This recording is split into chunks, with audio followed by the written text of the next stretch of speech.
And welcome back to the USPBL Network. It's 80s night here at Jimmy John's Field, so that means it's time to pink out the park. Of course, naturally got my pink on today. My partner, Teddy Rydquist, not as prepared. Still looking great today, Teddy, so thanks for joining us. I appreciate it, Carol. Next time I'll come as prepared. There we go, yes. But today we have the Westside Woolly Mammoths versus the Birmingham Bloomfield Beavers. Should be quite a good matchup today. The Mammoths are currently holding in first place.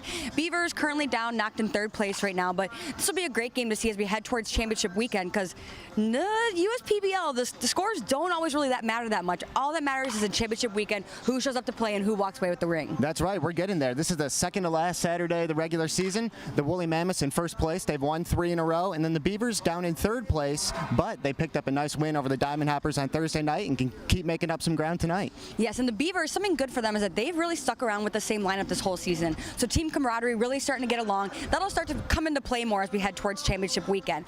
But the Westside Woolly Mammoths starting to struggle with some different guys in their team. Burl Dixon, a huge rock for the Woolly Mammoths, back on the IR, but they have a new guy on the roster today, Nick Lucky. That's right, Burl Dixon back on the IR, the all-star Burl Dixon, but they're replacing him with Nick Lucky, another left-handed hitter. He's from Pennsylvania, played in the Sun Belt at Coastal Carolina, terrific college program. Played 5 years there, hit 30 home runs, drove in 157. Excited to see Nick Lucky play. Looks like he's going to be pretty good. Yes, I think so too. We talked to Taylor Jellikowski, and he was saying that the way that he put the lineup today, Karn actually is the one who put the lineup together for him, and he was saying they decided to go with Nick Lucky, the new guy, in that second hole right there. Didn't seem as much of a leadoff hitter, but thinks he's got a strong bat right there for the second position. But that Dre Williams-Nelson fulfills more of a leadoff position for the Mammoths this week, so that's what they're going to be looking towards. But like I said, it's just more of a concern that even if all the guys are great guys and they get along well, haven't been playing together like that long as we head towards championship weekend. You're right, and I agree with the decision. I like having Lucky in that 2 spot after Dre Williams-Nelson, and then having Fox Liam right after him. Back-to-back lefties there with Lucky and Liam should be pretty good. Yes, exactly. That's what Jellikowski was saying. He really likes those lefties in that 2 and 3 hole right there. And Fox Liam, just a power hitter recently for the Mammoths. Not the guy you want to be coming up towards the end of the game, which is what's been happening for the other teams as they face the Mammoths. For example, Fox Liam coming up last week in the bottom of the 8th, which was supposed to be end of the game there because we had to enact our 2.5-hour rule. He's been the guy that's been the one you want to strike out so far this year, but he's been getting the upper hand so far. Absolutely. Fox Liam having a great season, and then in the cleanup spot, Livingston Morris right behind him. It goes all the way down. You have Zach Beadle, the all-star catcher, in the 8th spot, and then Trevor Austin, the shortstop, hitting 9th, the Mercer Bear. Yes, and our guys on the mound tonight are Connor Caparell there for the Mammoths and Andrew Verbrugge for the Diamond Hoppers. It's going to be his 6th start so far this season. He actually was for the Diamond Hoppers. For the Beavers, reason for the mistake is he was a Diamond Hopper for quite some time. He was a Diamond Hopper last season, came in again this season as a Diamond Hopper, but recently traded to the Beavers. Andrew Verbrugge recently traded to the Beavers. He's got nice size, 6'5", 200 pounds, native of Grand Rapids. He played at Division II Hillsdale. Overall this season, he's 0-1 with a 5.71 ERA, and he's struck out 18 and 17 1/3. Yes, the only thing with Connor Caparell, not much playing time or action we've seen so far this year. Only 1 game. He's new to the USPBL, so kind of bringing a new look here to the Westside Woolly Mammoths. Like you said, a lot of new guys coming their way, so really excited to see what we got from him on the mound tonight. Yeah, we were talking about it with Nick Lucky, and it's same thing on the mound for the Woolly Mammoths tonight with Connor Caparell. He's got nice size too, 6'4", 180 pounds. He's out of NAIA Simpson University in Redding, California. This will be his 2nd start, and his 1st start he struck out 6 over 4 innings. Yes, and I'm thinking we'll see a lot of balls in play tonight.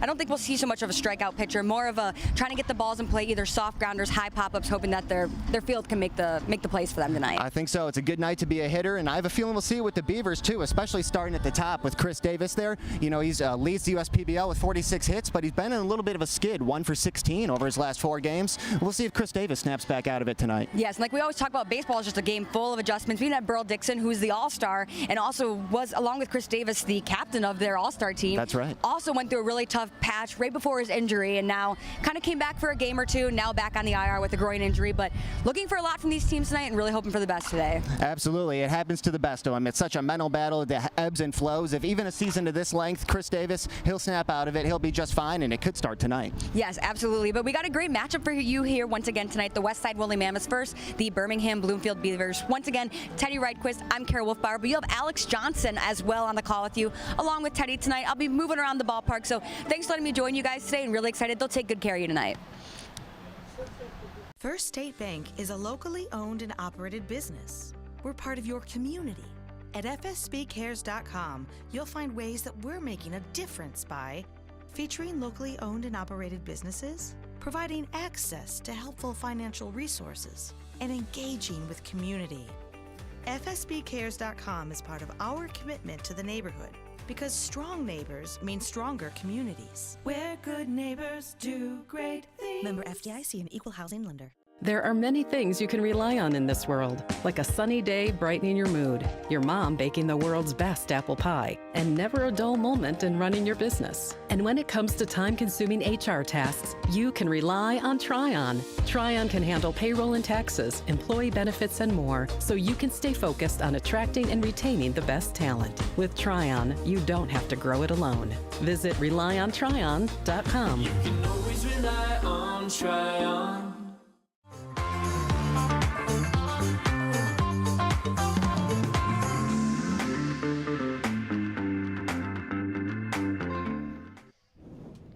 And good evening, everyone, and welcome to Jimmy John's Field here in downtown Utica for some Saturday night baseball here for you in store here tonight on the USPBL Network. And it's pink out the park for 80s night here at the ballpark tonight. Sunny skies here for some Saturday night action as the Woolly Mammoths take on the Beavers here tonight. Alex Johnson with you on the calls, all my partner here tonight, Teddy Reidquist. It's going to be a fun one here in store for you as we're getting down to the last week of the regular season before the playoffs begin in 2 weeks. Let's take a look at our sponsors who made this broadcast possible here tonight. Ascension, Belfour Property Restoration, Budweiser, Dave & Buster's, DTE Energy, Fifth Third Bank, Jarbcom, Jimmy John's, Macomb Community College, McLaren Macomb, McQuaid Heating and Cooling, Plumbing and Refrigeration, Metro Detroit Chevy Dealers, Pepsi, Scott's, and United Wholesale Mortgage. Again, we'd like to thank all of our sponsors here tonight who have made this broadcast possible here on the USPBL Network. Let's take a look at our starting lineups here tonight. First, for the visiting Woolly Mammoths, in first place right now in the USPBL, coming in at 24-17 overall. They played their last game on Tuesday against the Unicorns. Let's take a look at manager Taylor Jellikowski's lineup here tonight. Leading off at second base will be Dre Williams-Nelson. He's going to be in the leadoff spot here tonight. A little bit of a change in the lineup. A new player, newcomer here for the Mammoths, Nick Lucky. He's out in center field in place of Burl Dixon, who's unfortunately not going to be playing here tonight, but they hope to have him back by next week. So Nick Lucky will make his USPBL debut out in center field, batting second. Then he'll be followed by Fox Liam over at first base. Then in the designated hitter spot, in the cleanup spot, Livingston Morris. He had a good game though back on Sunday with a couple of extra base hits, but really key in that middle part of the lineup for the Mammoths. Nick Webb is batting fifth. He's out in left field. Another key guy that did really well on Sunday against the Hoppers. Patrick Mills is out in right field. He's batting sixth. Alex Garbasic is over at third base in the hot corner batting seventh. Zach Beadle is behind the dish batting eighth. And then rounding out the lineup is the shortstop, Trevor Austin. Going to be on the mound tonight, Connor Caparelli, who's making his second start in the USPBL. He pitched on Sunday against the Hoppers. He got the win in that one. Looking to go 2-0 on the season for him as he looks to face off against this Beavers lineup, who's done really well over the last few days. Right behind the Hoppers for second place by a couple of games. 2 games under 500. Let's see what Coach Dombrowski has for his team here tonight. Leading off is Chris Davis out in center field. He's been one of the talented guys throughout the USPBL this season. Coming in with a .315 average, 6 home runs, 25 RBIs. He's one of the top candidates for one of the top players and the MVP candidate here in the USPBL this season. Then he'll be followed by Rudy Ramirez out of left field. Has been a really key addition to the Beavers since coming in. Then it'll be followed by J.D. Stubbs over at the designated hitter spot, doing really well in that heart of the lineup. Then it'll be followed by Malik Bolin, another key talented player that's making his presence known in the MVP conversation for the USPBL. He's in the cleanup spot. Ray Hilbrich is out in right field, having one of the top averages in the league right now, hitting at .337. Then it'll be followed by Christian Ortega over at the hot corner. He's one of the recent player signings for the Beavers and has done really well since coming in. With a lot of power in his bat. When I talked with Frankie Luska, the assistant manager of the Beavers, the other night, they've been really happy to see what he's been doing so far since coming in. They're expected to do that here tonight. Then it'll be followed by Luke Stevenson behind the dish, batting 7th.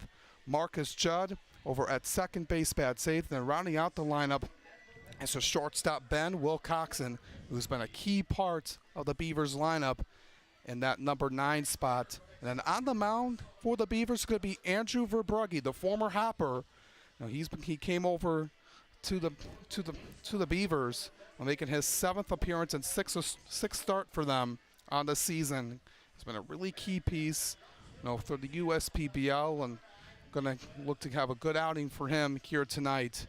And Teddy, what are we looking for from both of these teams here tonight? Yeah, Alex, we'll begin with the visitors, the Woolly Mammoths, and the name that jumps out in place of Burl Dixon there is Nick Lucky, that 2-spot left-handed hitting center fielder. He'll be playing his first game in the USPBL. He's native of Pennsylvania, played collegiately at Coastal Carolina in the Sun Belt, and had a terrific 5-year career there from 2019 through 2023. Hit 30 home runs and drove in 157. So we're excited to see Nick Lucky play for the Woolly Mammoths. And then on the Beavers, this is a lineup that's got 6 All-Stars in it tonight, and it begins at the top with Chris Davis. Yeah, Chris Davis has been one of the key players, throughout the entire season, in conversation for the MVP of the USPBL this season because of what he can do in the batter's box and on the field. He's been really well. I mentioned that .315 average, 6 home runs, 25 RBIs. So he's looking to be a catalyst for the offense, being in that leadoff spot for the Beavers. Absolutely. Davis leads the USPBL with 46 hits this season. However, and this is something we touched on in the pregame show, he's in a little bit of a 1-for-16 funk over his last 4 games right now. So we'll see if Davis can snap out of it tonight. And then to your point, Alex, that cleanup spot, Malik Bolin, he's second in the league in both home runs and RBIs. He's a sneaky MVP candidate himself. Yeah, they have a lot of kid pieces, from the top to bottom in that lineup for the Beavers, and especially this is a huge game for them. Right behind the Hoppers for second place right now by a couple of games. We're entering that final week of the season where all the teams are trying to get the best spot possible, when it comes to the playoffs starting in less than 2 weeks. So every game is crucial from this point on. Yeah, the Beavers helped themselves in the best way possible Thursday night by beating the Diamond Hoppers directly with that 11-2 win and a chance to pick up another half game tonight. Tough task, though, against the top team in the league, the 24-17 Woolly Mammoths. Yeah, going to be interesting for them. The Mammoths have done really well, throughout the entire season. They've had a lot of key talent, looking at it from them. We mentioned, Nick Lucky, he's making his USPBL debut here tonight. Going to be really interesting to see what he can bring to the table for the Mammoths this season. They got a lot of other key guys like Fox Liam, who's done really well, Livingston Morris, and many other guys who have really stepped it up, in Burl Dixon's absence. Absolutely, particularly Fox Liam, like you said. You have Lucky and Liam in those 2 and 3 spots, back-to-back lefties. We touched on Nick Lucky's, collegiate accomplishments, and we're excited to see what he does here in the USPBL. And Fox Liam has torn it up here in the USPBL. He leads the league with a .568 slugging percentage. Yeah, a lot of key players all around in the conversation for being the top player in the league. It's going to be a good one here tonight, Teddy, and we're looking forward to it as well on a gorgeous Saturday night here in downtown Utica. When we come back, it's going to be the first pitch between the Mammoths and Beavers right after this here on the USPBL Network.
Jimmy John's Field is the perfect venue for birthday parties, summer picnics, company outings, and provides the best entertainment in Metro Detroit with great baseball all summer long. Spend your summer nights under the lights at Jimmy John's Field in historic downtown Utica.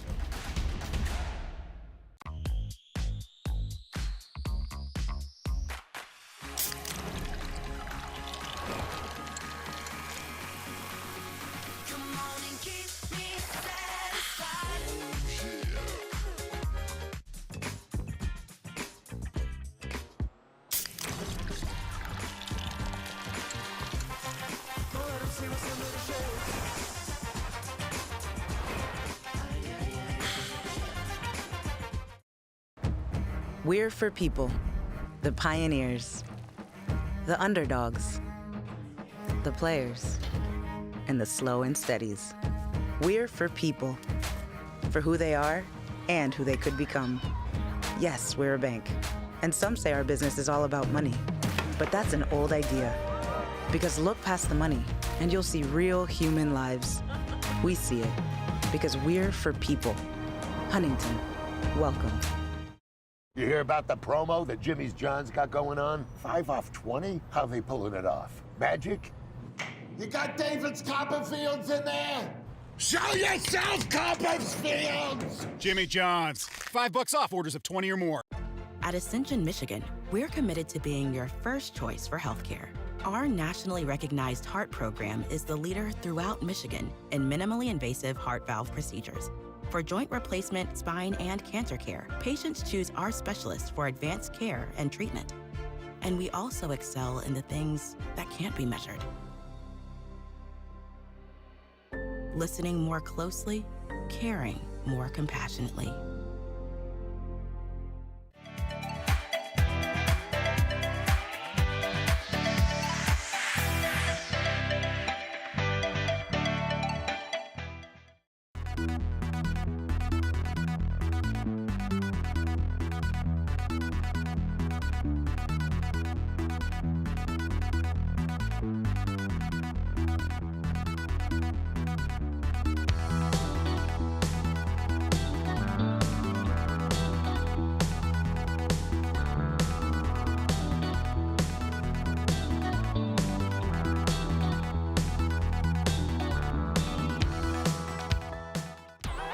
The Dave & Buster's method is designed to help you unlearn adulthood and discover the funner you hidden within you.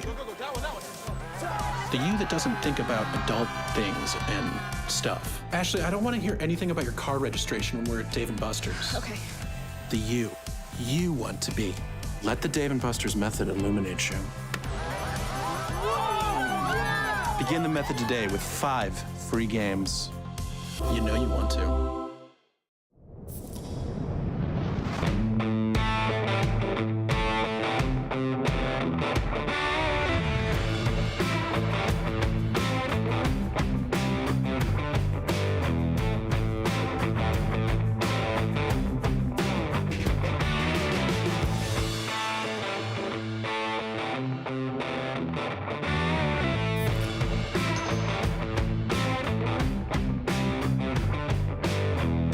You hear about the promo that Jimmy's John's got going on? 5 off 20? How they pulling it off? Magic?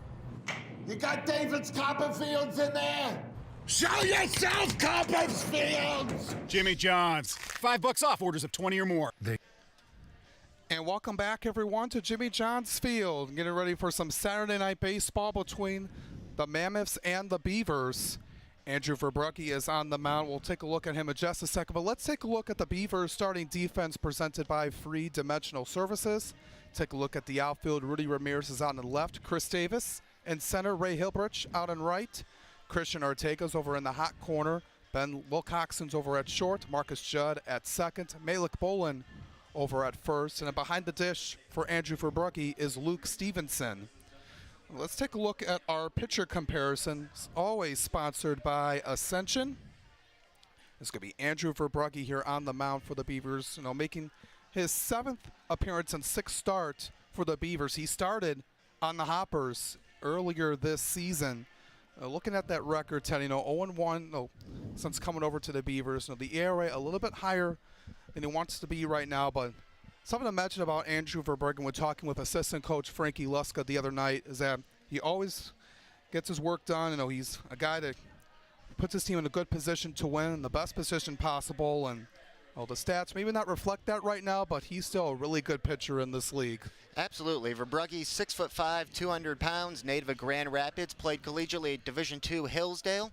It's a 5-pitch mix for him. He's got both type of fastballs, the 4-seam and a 2-seam, a curveball, a changeup, and a slider. And like you were saying, Alex, that elevated ERA at 5.71. Big reason for that, the 17 walks in only 17 and a third innings. That's way too high. He's got to come out and throw strikes early tonight. Yeah, absolutely. Looking to cut that down. Connor Caparelli, he's on the mound for the Mammoths. We'll talk more about him when we get to the bottom half of the first inning. But as we're looking at it right now, the Mammoths leading off is going to be Dre Williams-Nelson to kick things off here tonight in downtown Utica.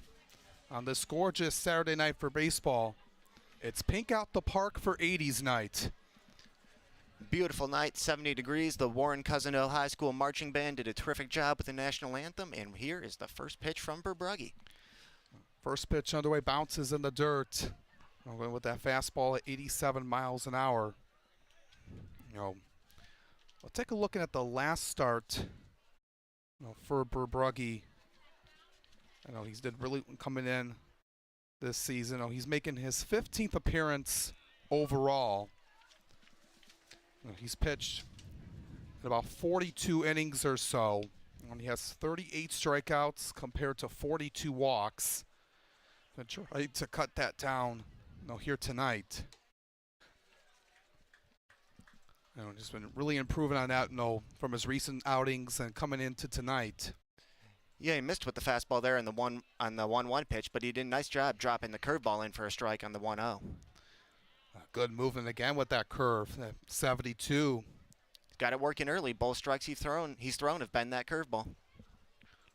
Trying to go with that off speed to catch Williams-Nelson off guard. 2-2 pitch coming from Verbrugge. Swing and a miss, tipped into the glove for strike 3. And that's how we kick things off here tonight. A strikeout by Andrew Verbrugge as Williams-Nelson heads to the dugout. And now number 4, Nick Lucky in his USPBL debut, the Coastal Carolina Chanticleer. Take a look at what he did this past year. 307 average, 13 home runs, and 58 RBIs. Big time numbers. Coming in at 6 foot from Denver, Pennsylvania. And he sees a first pitch strike. He was also a 14th round draft pick by the Boston Red Sox right out of high school in the 2018 MLB draft. And he takes a big rip on the curveball and misses. We've seen a lot of guys who got drafted by MLB organizations and then come back down here after working through the farm system of MLB teams and just trying to find a way to either get back to be in the farm system. And we've seen a lot of those players get developed by the training staff and the coaches to get prepared. We for sure have. Nice take there by Lucky on a curveball well outside. 1-2 now the count. A guy like Nick Lucky, who was really drafted out of high school, had a lot on him for him as he takes this pitch, and that's his first hit in the USPBL.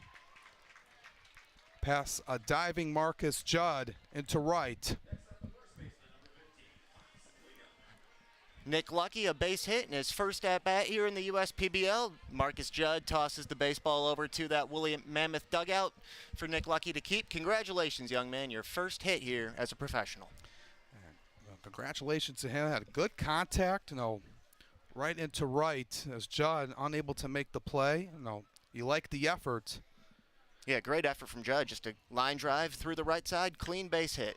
Liam skies this one in the air to right center. Davis had to hustle his way through a long out for Liam, and he's retired in one pitch. Yep, good swing there for Fox. Liam just hung up in the air a little bit too long, and Chris Davis made the catch about 5 feet in front of the warning track in right center field here. Now Livingston Morris will step in now. The first baseman at 6'5", 255. The right-handed batter from Georgia Gwinnett College, on the top NAIA school down in the South. Several Georgia Gwinnett products here in the USPBL. Yeah, there's been a lot of players, Georgia Gwinnett, really talented program, in the NAIA. There's a lot of good programs, down in Florida as well, and they're always in the run every year to compete for the NAIA National Championship. Certainly.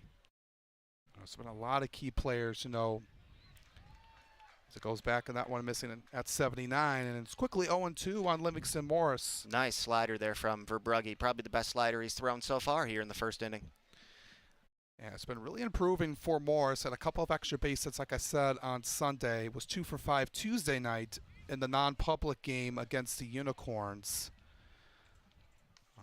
He's now hitting 259 on the season. Coming in 4 for 24 against the Beavers this season. Still looking for that first home run is Livingston Morris, but he does have 5 doubles and 14 RBI. Now Lucky on the move. A ball's low. The tag by Judd from Stevenson, and they got him. Nice throw, Luke Stevenson. What an accurate throw by Stevenson as Lucky gets shut down at second base. And what an effort by the Beavers to get out of the inning. No score as we head to the bottom of the first. We'll be back here on the USPBL Network. They call me Prospects. Since the day I was born as a diver's watch, the challengers of the world have taught me many things. Life is not a numbers game. It's about challenging ourselves. No matter what happens, just follow your heart. These pioneers drive our generation forward. Not by setting records, but by never giving up. Keep going forward. Prospects. Available at Lucido Fine Jewelry. What are the odds that we're neighbors, where you've known each other our whole lives, and both tear the exact same things in this exact same knee? So an ACL tear is an injury to the main stabilizing structure of the knee. You want a good team around you, because then you know that what you're doing is going to help you in the long run. My message to everyone who's helped me, thank you so much, because you guys helped me progress so much. Also hearing it from a friend that's went through the exact same thing, I think sort of helps that know that there's a bright side at the end.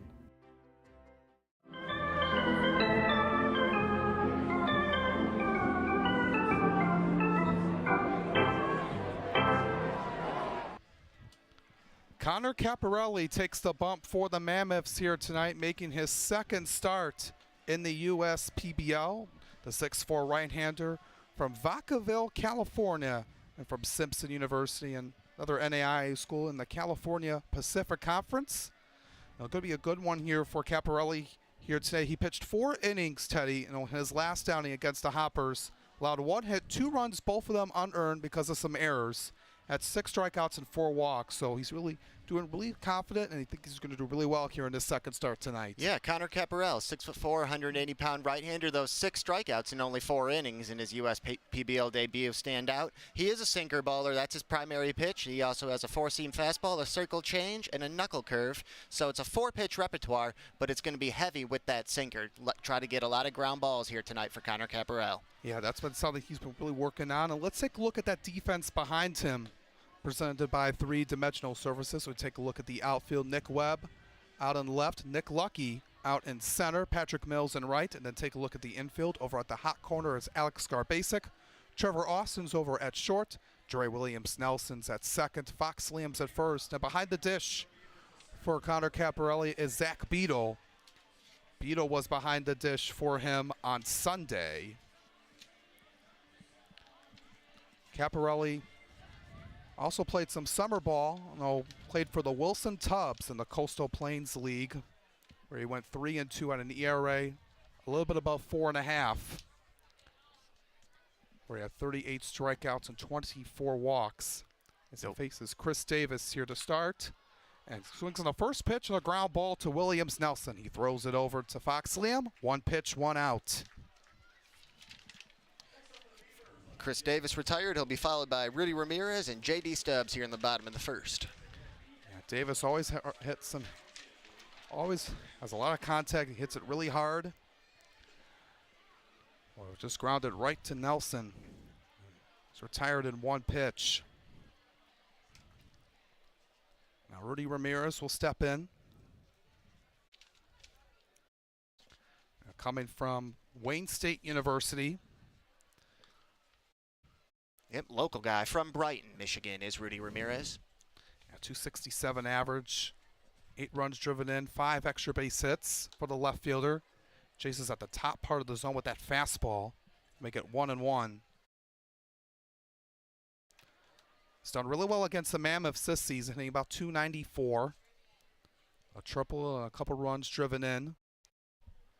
Was 2 for 8 combined on their games on Wednesday and Thursday. You look at this Beaver lineup, it's got some nice balance for John Dombrowski. The top 6 alternate left-handed hitter, right-handed hitter. Sends this one down the left field line, but way out of play. Good swing there from Ramirez out in front of it and pulled it foul down the left field line. Yeah, had the right idea, had the right approach. Caparelli, no. 1 for 10 as that one bounces off of Beato's glove into the backstop. Righties are only hitting 100 off him. That was from Sunday. Well, that was a game that the Mammoths really controlled. That was a 9-2 victory over the Hoppers. It was a 2-2 game at the end of the first inning, but then the Mammoths pulled away. It's a full count right now. Missed just inside. We're back at 76 with the off speed. It's going to be a 1-out walk. First base runner of the night for the Beavers, a Rudy Ramirez walk. Yeah, just almost had him. Just missed it off inside. Now facing J.D. Stubbs.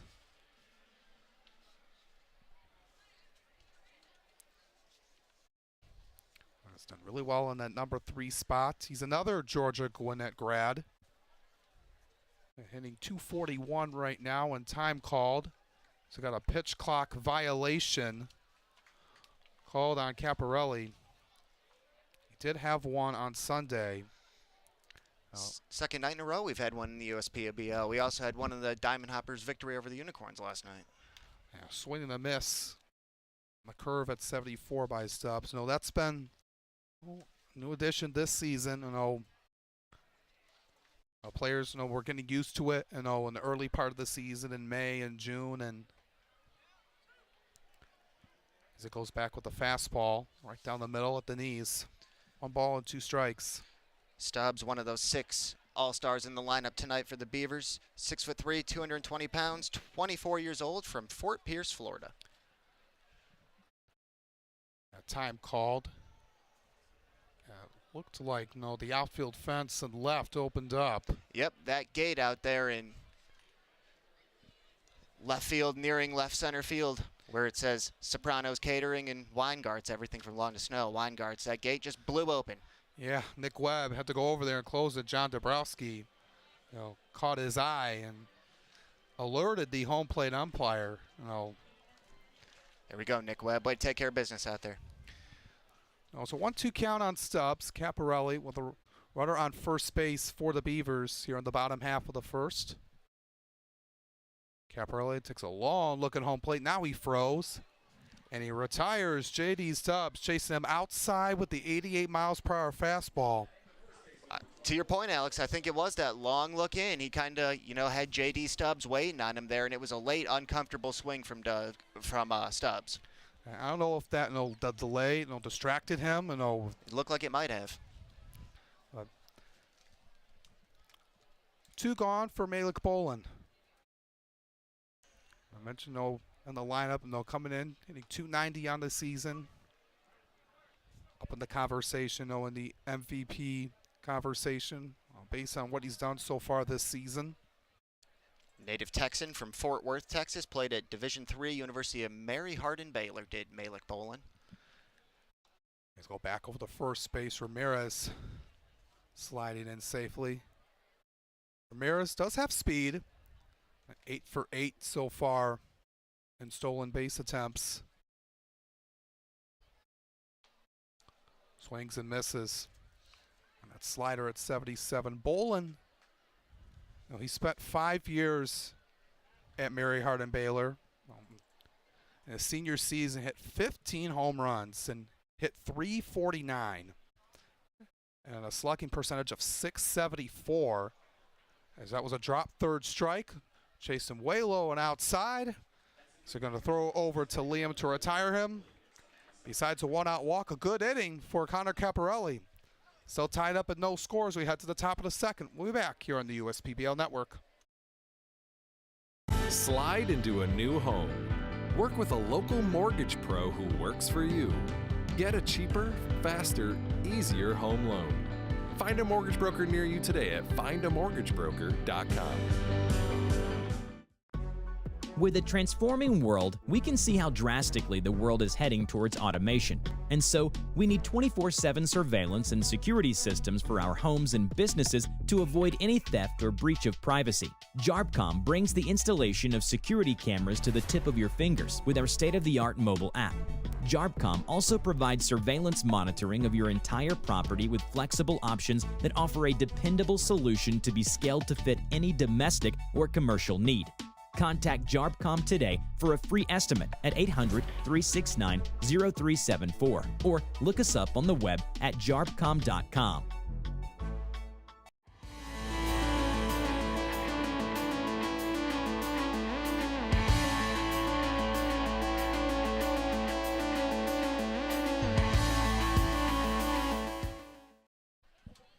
Second inning we go here at Jimmy John's Field. It's pink out the park for 80s night here at the ballpark. Sunny skies here in downtown Utica. Alex Johnson and Teddy Rydquist with you for the call this evening. Andrew Verbrugge is back on the mound.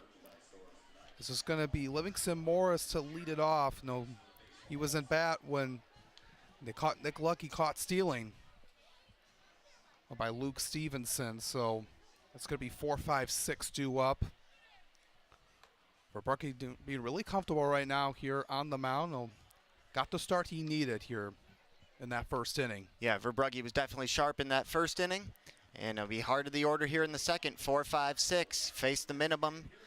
Only faced 3 hitters in the first because, like you said, Alex, Livingston Morris was at the plate when Luke Stevenson made a terrific throw to catch Nick Lucky stealing. Yeah. You like being aggressive on the base paths, especially with 2 outs, but didn't work that time, but we'll see if they can do it here with Morris, Webb, and Mills. That 4-5-6 for Taylor Jellikowski's lineup. So first 2 miss outside for Verbrugge. This could be a challenging time of day to be a hitter right now with the sun still out in full force. You can see the shadows on the field there. It can be a little bit of a challenge. Now that sun setting. Into shallow right, hung up in the air, and it's going to go foul. Malik Bolin, Marcus Judd, both giving chase, and Bolin was closest to it, but that was just kind of in a no man's land. No one could get to it. Yeah, just really difficult. Even Ray Hilbrick was over there too, the right fielder. 3 Beavers giving chase, but just a perfect spot there from Livingston Morris. Has another chance here. Verbrugge, this is coming over to the Beavers. Opposing batting average is .250. As he's fallen behind 3-1.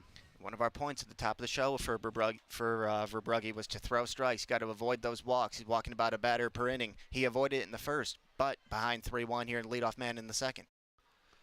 3-1 pitch coming. Got him with the off speed to run the count full. You can tell Morris was sitting fastball there, 3-1, great hitter's count. He was not expecting to get the curveball there. Yeah, you usually see the fastball, because going with the off speed, it's kind of a risky pitch to throw in that situation, being behind in the count. Absolutely, it's a lot of confidence in that pitch, and Verbrugge's had that curveball working. In the first inning, he dropped it in for a couple of strikes to Williams Nelson, and he's got a lot of confidence in tonight to show he can throw it in any count. Payoff pitch coming. He goes back to the curveball, and Morris goes down swinging. The second punch out of the night for Andrew Verbrugge. Struck out the leadoff man in both innings so far. That's going to boost his confidence. And we'll mention the walks per 9, 8.83, a little bit higher than what he wanted it to be. His strikeouts per 9 is at 9.35. As Webb swings and misses, goes with the fastball at 87 on the gun. Nick Webb, 5'10", 200 pounds, 24-year-old native of Youngsville in Louisiana, and played for the LSU Tigers. And he spent a year down there. He appeared in 43 games, batted .290, 5 doubles, 2 homers, and 5 RBIs on his season at LSU. As Verbrugge loses control on that one. Webb was 2 for 3, had 2 runs and a double on Tuesday against the Unicorns. Hitting .211 against Beavers pitching. Has improved a lot over the course of the season, and when talking with assistant coach Frankie Luska, how things have gone so far, the improvements that they've made. The pitching has improved a lot. They've gotten into some situations where they walked a lot of guys, made some defensive mistakes, but they've started to clean things up at the right time. Especially with the playoffs arriving in about a week or so, and you want to be ready to go and not make those key mistakes, in these crucial moments. What a nice pitch and location on that curve. Backdoored Nick Webb with it, did Verbrugge. Outside corner, back-to-back strikeouts here in the second. He's got 3 through an inning and 2/3. Yeah, it's been a good start for Verbrugge. That's what John Dombrowski needs. Trying to prove to everyone, the stats don't tell you the whole story. And he's showing that here today, and of a hard worker he is every time he steps on the mound, Teddy. Yeah, you put that work in, and it'll eventually start to pay off. He's doing all the right things. Mills swings on the second pitch on one hop over to Marcus Judd. Takes his time over to Malik Bolin, and it's a 1-2-3 inning for Andrew Verbrugge. Verbrugge is on a groove here as we head to the bottom of the second inning. We'll see what the Beavers do when they come up to bat after this. Check your checking. If your account doesn't get you pumped, amped, or geeked, make the switch to Genius Checking from Genesis Credit Union. It's just genius.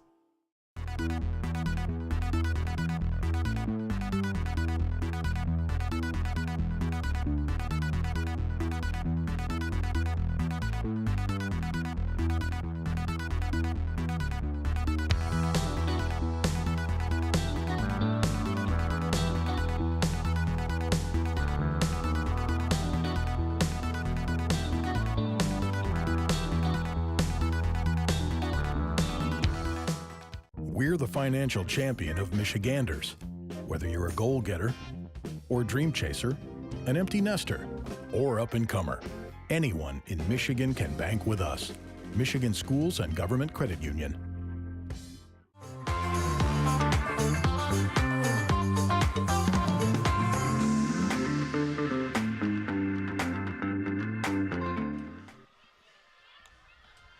And welcome back, everyone. When it's time for baseball, it's time for beer. Two Hearted Ale has been named the #1 beer in America for the past 4 years by members of the American Home Brewers Association. Play ball with the best. Two Hearted Ale, the iconic American IPA from Bell's Brewery, Comstock, Michigan. Please drink responsibly. The Mammoths get back on the field as we get ready to start the home half of the second inning. Glad to have you with us here on this gorgeous Saturday night for baseball. Alex Johnson and Teddy Rydquist with you on the call. Make sure to leave a comment on both YouTube and Facebook on where you're listening from here tonight. Connor Caparell back out for his second inning of work. Walked the batter and struck out 2 in the first of the 5, 6, 7 hitters. Hilbrick, Ortega, Stevenson here. And part of the order for the Beavers This young man at the plate, Ray Hilbrick, terrific young player. Yeah, it's been really strong, and Hilbrick has been a key piece, in that middle part of the order as he takes a first pitch strike. Now coming from Schererville, Indiana, as he chases down on that off speed at 75, and he's quickly in an 0-2 hole. Yep, played in the GLIAC at Purdue Northwest, the Pride. Michigan has a lot of GLIAC schools down there. That was a drop third strike. Beto lost it for a second. Does have time, throws Liam off the bag, but has enough time to step on it. Good job there by Fox Liam, knowing his surroundings and knowing he had time. I could step off the bag for a second, corral this throw, step back on the bag, and take care of business. Fox Liam. JJ picking up the bat. No. Always the star of the show here at Jimmy John's Field as Hilbrick takes a walk over to the dugout. JJ the field general. Always does his hard work, and that's what the fans come out to see. And at grazed, Ortega hit by pitch. Saying it got him, so he's going to take his base. Ortega had a grand slam in that Thursday night victory over the Diamond Hoppers, and he very nearly had a home run game. Joe Califoot, the left fielder for the Diamond Hoppers, made a terrific catch to take one away from him. So Ortega had a grand slam and could have, and maybe even should have, had a 2 home run game, but Joe Califoot made a great catch. So Ortega's been swinging it well. Yeah, he had a 5 RBI game, and 15 runs driven in, 3 homers for him as Luke Stevenson's at the plate. There's also been some key spectacular plays, at the wall, leaping catches, diving catches. We've seen that a lot in some of the highlight plays that have been shown around. Particularly in the outfield. A lot of ground to cover out there, and we've got some speedy outfielders, so a chance for them to lay out and make some terrific plays. Back-to-back hit by pitches now. Yeah, Caparelli not happy about that. Or maybe not. Looks like home plate umpire is talking to Luke Stevenson. Nope, it is. It is. Yeah. He was... Look at the infield umpire saying no, no, no, but just having some... So not the start that Caparelli wanted after getting 3 straight strikeouts, to go back with the 2 by Stubbs and Bolin and Hilbrick to start the inning. Now you got 2 runners on, for Marcus Judd. Yeah, Caparelli hasn't allowed a hit yet. All 3 base runners, a walk and 2 hit by pitches. This could be a bunting situation here with 2 on and 1 out for Judd in a scoreless game in the bottom of the second. Yeah, we haven't seen a lot of sacrifice bunts, and now 3 in a row. In the back, and second game in a row, Judd's been hit by a pitch. He was also hit Thursday night and did that same thing, hustled down the first baseline. Yeah, he's going to run for it. He's not going to just walk over to first base. He's trying to. Well, that one just stinks, in the back, but he's talking over, with Frankie Luska at first base. He's okay. Well, and you see the Woolly Mammoths here. You got a meeting out in the mound with Zach Beadle and Trevor Austin talking to Connor Caparelli after he's hit 3 consecutive Beavers here in the bottom of the second. All 3 base runners reached via hit by pitch. So this command has gone away in a hurry for Connor Caparelli. Home plate umpire out there now talking to him as well. Yeah, just hurrying up the discussion. Yeah, not the ideal situation you want to be in. Now the bag's full for Ben Wilcoxon, the number 9 hitter in the lineup. Looking at his stats with the bases loaded, 1 for 4 in this situation for him. Right around the league average, 250. As a team, the Beavers are hitting 217. And then with runners on third and less than 2 outs, they capitalize a little over 58% of the time. Wilcoxon going with the batting gloves tonight. Thursday night he was going without the batting gloves. He's going with the old school look, so changing it up. Swing and a miss. Back with that 75-mile-per-hour pitch. And the bases loaded here, 1 out. Wilcoxon in a tough 0-2 count, really just looking to find a way to put something in play here. 0-2 pitch. That one goes to the backstop. Zach Beadle. Oh, with the shallow backstop at home plate. Would have been difficult for Ortega to score. Didn't want to run yourself into an out. No, a wise decision by Dombrowski over at third. Yeah, it scurried about 15 feet away from Zach Beadle there, and Connor Caparell did a nice job of hurrying to cover home plate. 1-2 pitch coming. And that one, again. 4 in a row. He is hit by pitch. 4 consecutive batters, and it results in a run for the Beavers. So an RBI hit by pitch for Ben Wilcoxon. That's his 7th RBI on the season. Ortega scores, and it's 1-0 Beavers. Now on 4 straight. Back to the top of the order now, too, with Chris Davis. Bases still loaded, only 1 out. Don't see any activity in the bullpen as assistant manager Justin Karn comes over to talk with Caparelli in the infield. And now Justin Karn joined us for the last 3 innings on the broadcast last night, did a great job. And his wife, of course, Lauren Karn, the head softball coach at Oakland University. She's a great coach. The Golden Grizzlies made the NCAA tournament in 2022 for softball and almost made it again this year. So we do have some action now as we take a look at it here. It is going, it is going to be Chase Gearing warming up. Justin Karn, though, he's the head coach at Madonna University. Yep. They made it to the NAIA National Tournament, won the WAC Tournament Championship as Davis swings to the first pitch, going to the fastball. Chase Gearing, that pitcher in the Woolly Mammoth bullpen, native of Troy and played at Nichols State in Thibodaux, Louisiana. Trying to get out of this inning here as that one chases away from Beadle, but like I said, not far enough. Davis was able to check his swing there. The count's at 1-1.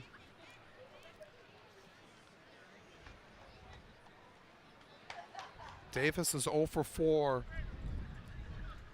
with the bags full this season. 1-1 pitch. Goes back, no, with the changeup. Davis 0 for 1 tonight. He swung at the first pitch of the game and grounded out to the second baseman. 1-2 pitch coming. Ooh, just missed. He went back to the fastball. Just missed the outside part of the plate. Chris Davis leads the USPBL in walks, so he has a great eye at the plate. He's run the count full. 33 walks for him on the season. He came into today hitting .264 against the Mammoths this season. Payoff pitch coming, and what a fight back by Davis. Comes back in the count, and he gets a bases loaded walk. So we have had the rare sequence of 4 consecutive hit by pitches and then a walk, resulting in 2 runs, 2-0 Beavers over the Woolly Mammoths here in the bottom of the second. Continues now for Rudy Ramirez. And the advantage of the bases loaded here is Caparell can work out of the full windup as he is. Right off of Caparelli, a stop by Trevor Austin. They go back over to third, and off the bag. Caparell down in some pain in between home plate and the pitcher's mound, a little bit toward the first base side. It did hit him on a bounce. It was not a line shot. He looks to be okay. He's on his feet now. Looks like it might hit him in his lower back there, right below the number 7 on his jersey. That just hard and off the bat of Ramirez. That is a base hit for Rudy Ramirez. An RBI single. Now 3-0. Yeah, that's the first hit of the game for the Beavers. And now it looks like they are going to make a change. So this is the second visit here. We'll see. Well, this is an injury-related one, so it might not count toward it. But like we were saying, there is Chase Gearing in the bullpen, and I think they are going to make a change. We're waiting for the official. And yep, Gearing's coming in. Caparell's day is going to be done after inning and a third. Connor Caparelli steps off the mound, and it's 3-0 Beavers But the base is loaded in the bottom of the second and 1 out. We'll step aside for a quick moment and we'll be back right here on the USPBL Network.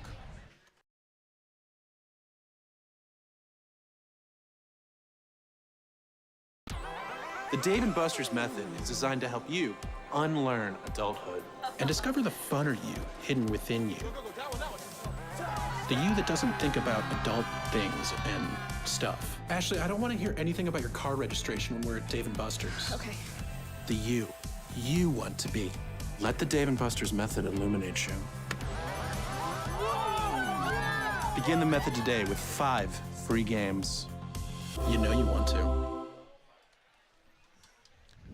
Could be Chase Gearing stepping onto the mound now for the Mammoths, coming in with the pond full of ducks for the Beavers. As they've gotten 3 runs. I know it was 4 straight hit by pitches after Ray Hilbert struck out to start the inning. And then it was an RBI walk when the bases loaded by Chris Davis, and then an RBI single by Rudy Ramirez that went off the back of Connor Caparelli over to the shortstop Trevor Austin. So now Gearing is trying to clean up the mess. Yep, Gearing inherits a bases loaded 1-out jam and a 3-0 deficit here in the bottom of the second. This will be his 6th appearance for the Woolly Mammoths. He's 1-1 with a 3.10 ERA and 16 strikeouts in 20 1/3 innings. Yeah, Gearing coming in as a local guy, coming from Troy, Michigan.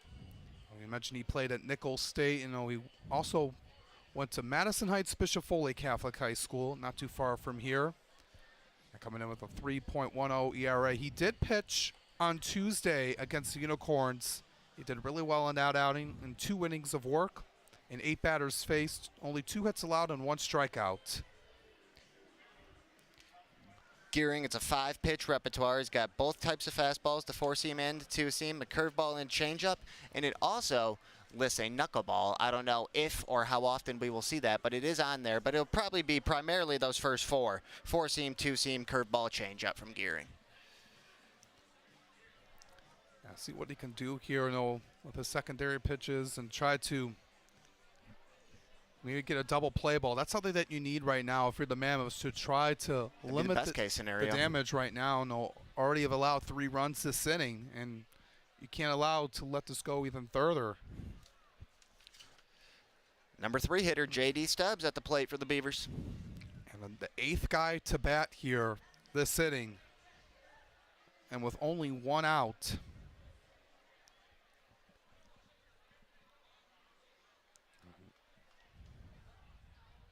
I mentioned this was a huge game for the Beavers here tonight. As Gearing misses way inside.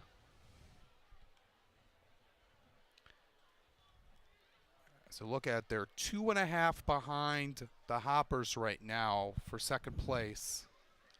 They could cut that to 2 with a win tonight. Out the side to Austin. They'll throw to Williams Nelson for 1. Relay on the ground to Liam, and they got him. 6-4-3. That's exactly what the Mammoths needed. They do allow 3 runs. And an RBI hit by pitch by Wilcoxon, an RBI walk by Davison, and an RBI single by Ramirez. But still a lot of baseball left here, folks, as we head to the 3rd. We'll be back right here on the USPBL Network. The Dave & Buster's method is designed to help you unlearn adulthood and reset our life around zapping stuff and cheering for stuff with your friends. Begin the method today with 5 free games. You know you want to. Fifth Third Extra Time helps you do you better. So kick back and relax. You have extra time to avoid overdraft fees. Fifth Third Extra Time.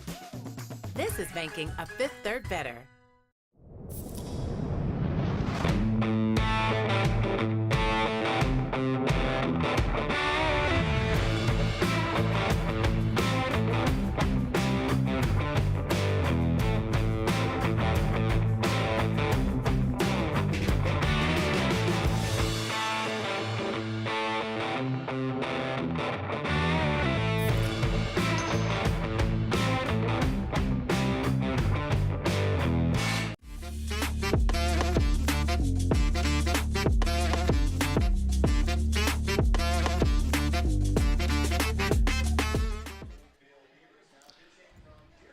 Into the third inning we go here at Jimmy John's Field. A new pitcher for the Beavers. They're up 3-0 over the Mammoths here on this Saturday night. It's going to be John Bucalaire coming in relief for Andrew Verbrugge. Bucalaire, a USPBL All-Star here in 2023, 6'2", 190 pounds, 25-year-old native of Dearborn, played collegiately at Madonna. He had a really good season, really good tenure over at Madonna.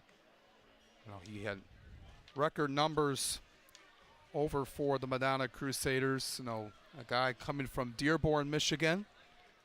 And like we saw with the starter for the Woolly Mammoths, Connor Caparelli tonight, Bucalaire is a primarily sinker baller and a four-seam fastball type of guy. He also has a slider he will mix in there. And he's a guy that, earlier part of the season, he's been used, to close out games like in the 8th, 9th inning. But as of recently, John Dabrowski has put him like in the middle innings. Bringing him in here in the third inning tonight, and it speaks to the importance of this game. Yeah, being up 3-0 right now, Verbrugge, he was doing really well in the first 2 innings. He did get some strikeouts and. Yeah, Verbrugge, a terrific job. Faced 6 hitters through his 2 innings. He allowed the 1 hit, the Nick Lucky single, and he was promptly thrown out trying to steal. Verbrugge, 3 strikeouts in those 2 innings. John Bucalaire will face one of his former teammates at Madonna, Alex Garbasic. So his former Crusader on the mound and a former Crusader in the batter's box. Crusader on Crusader action. On this down low, I started out my broadcasting, in college career at Madonna University, and got to know these guys, when calling their games, and very cool to see him continue playing as professionals. Yeah, absolutely.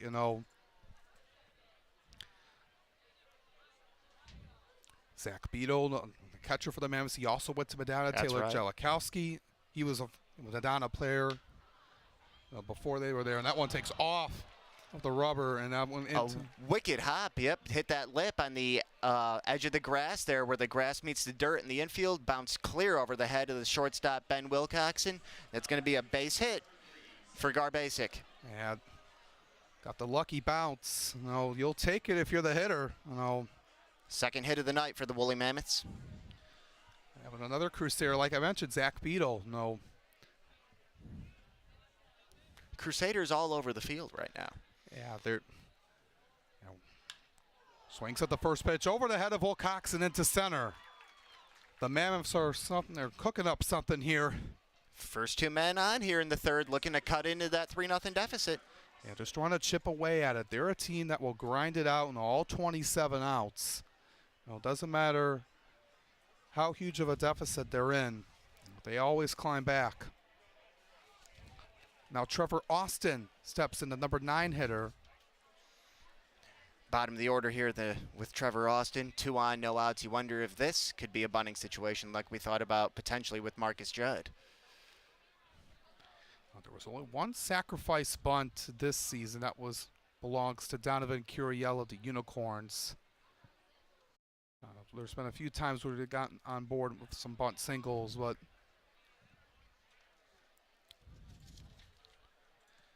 as Trevor Austin takes the first pitch strike. Austin, 6 foot, 175 pounds, 25 years old, from Macon, Georgia, and played for Mercer, the Mercer Bears in Macon. Check swing called strike. Back with that. Trevor Austin got to try to just choke up and put something in play here. He was 1 for 3 on Tuesday against the Unicorns. 0-2 pitch, way outside by Bucalaire. There was that slider from Bucalaire. Austin hit .273 in his senior season at Mercer, had an on-base percentage of .352. Had 4 doubles, a triple, 4 stolen bases. Made the count 2-2. He majored in civil engineering.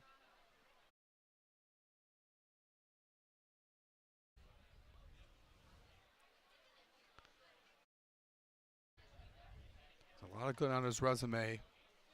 A 2-2 count.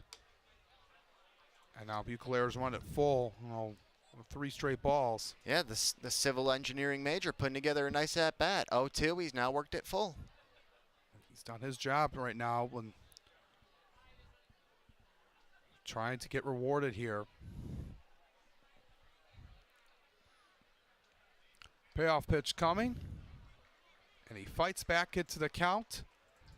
And he gets rewarded with a base on balls. And now the Mammoths have the bases loaded with nobody out and brings it back to the top of the order with Dre Williams-Nelson. Very uncharacteristic of John Bucalaire there to have the number 9 hitter 0-2 and then lose him like that. Bases loaded, no outs. Beavers leading 3-0 here in the top of the third, but the Woolly Mammoths a chance to cut into that at least a little bit, if not maybe even tie this game. He's talking over with Stevenson. Williams-Nelson, who's stepping in, he was also drafted in the same draft class as Nick Lucky, 9 picks apart. Williams-Nelson was picked in the 14th round, 421st overall by the Angels in 2018. Lucky was picked 430th by the Red Sox. So just something interesting, Very interesting, yeah. What a coincidence. Oh, that could have gone either way, but all-plate umpire didn't agree with not being in a strike. So 1-0 on Dre Williams-Nelson. Williams-Nelson struck out his first time up, struck out swinging. 1-0 pitch coming. He's lost his control here right now. No action in that Beaver bullpen down the left field line right now, but that could change in a hurry if Bucalaire doesn't find this command. 6 straight balls thrown. 2-0 pitch coming. Make that 7 as that one's below the knees. And nowhere to put him. With Garbasic at third, Beadle at second, Austin at first. Interesting, Dre Williams-Nelson using his timeout in a 3-0 count here. Usually you see hitters use that in a 2-strike count. Yeah. Maybe you could see maybe it was like a 3-1 or 3-2 maybe. Right. He takes a strike. You know he's going to throw the fastball, Bucalaire.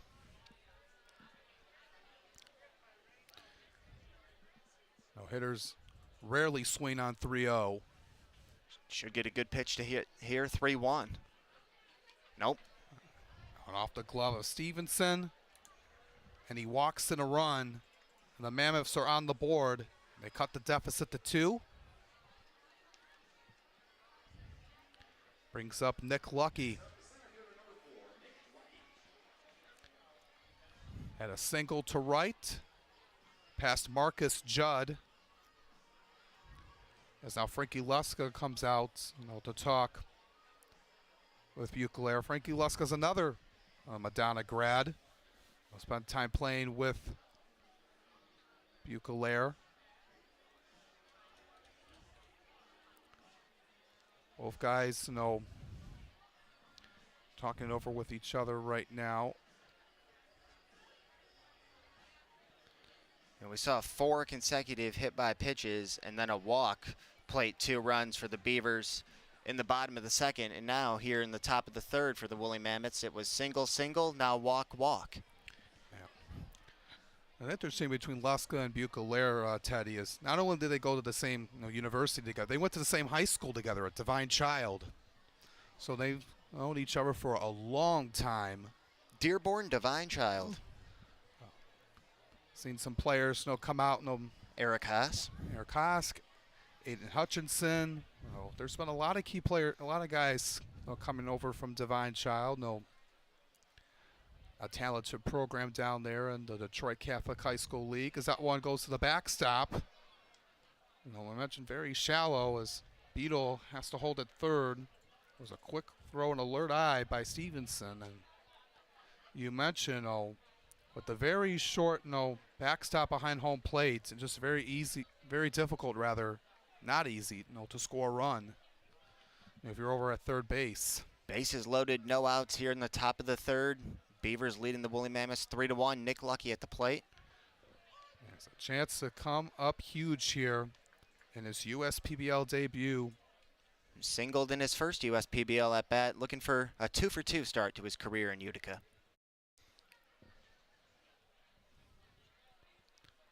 1-1 pitch coming. Back up the middle.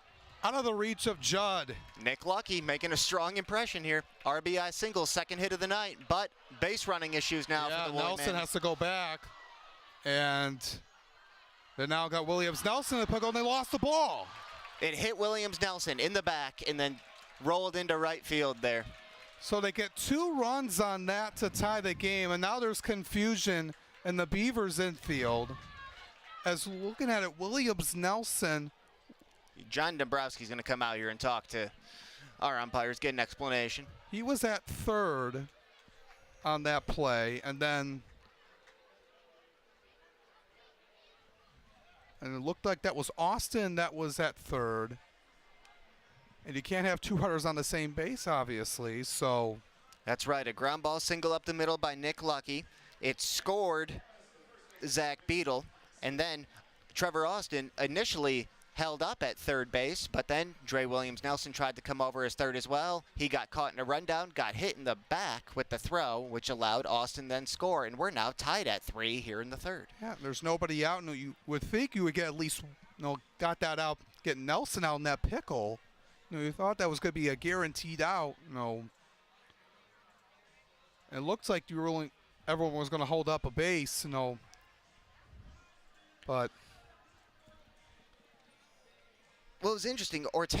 Christian Ortega, the third baseman there for the Beavers, he initially tagged Trevor Austin, who was standing on the third base bag. Yeah, he did. And as we are going to have a new pitcher, we're going to have a pitching change for the Beavers. But after he tagged Austin, who was allowed to stand on the bag, he made a long throw back. He didn't run at Dre Williams Nelson at all. He threw it nearly from third. So it was a long throw there from Ortega. Yeah, so now Brennan Cox will come in.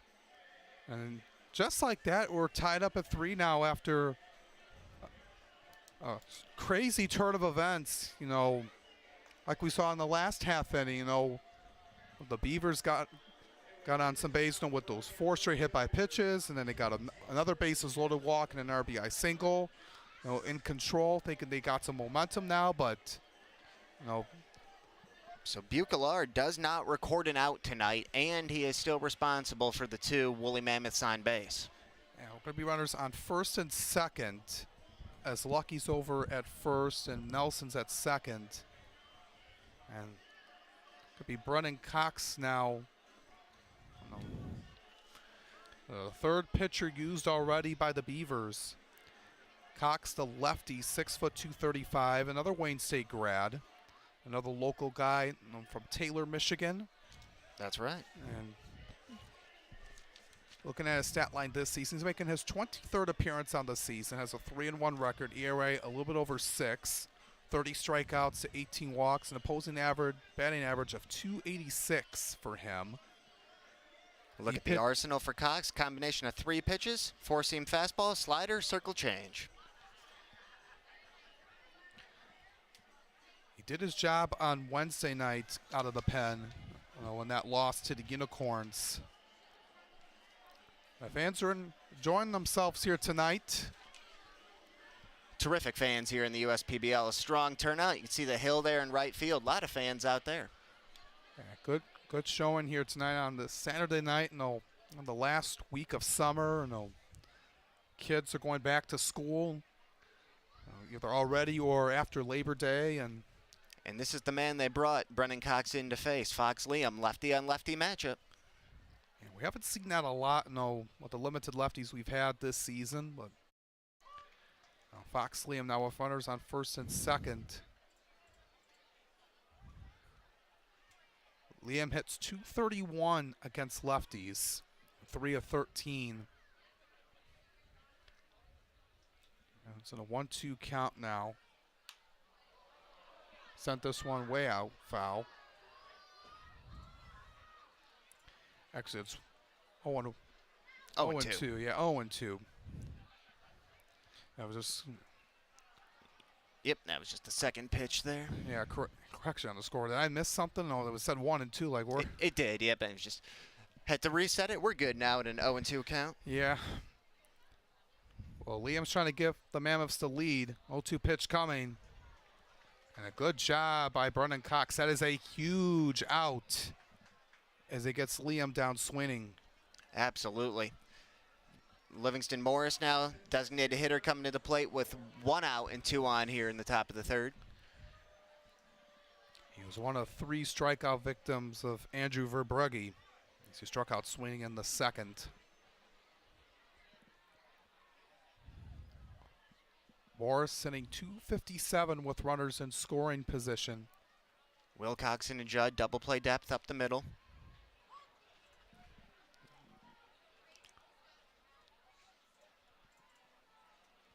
Well, they're predicting him to hit left and over the third base side. As you see from most righties. Chris Davis, center fielder, shaded slightly toward left center. Makes a big swing and a miss at that fastball at 88. 0-2.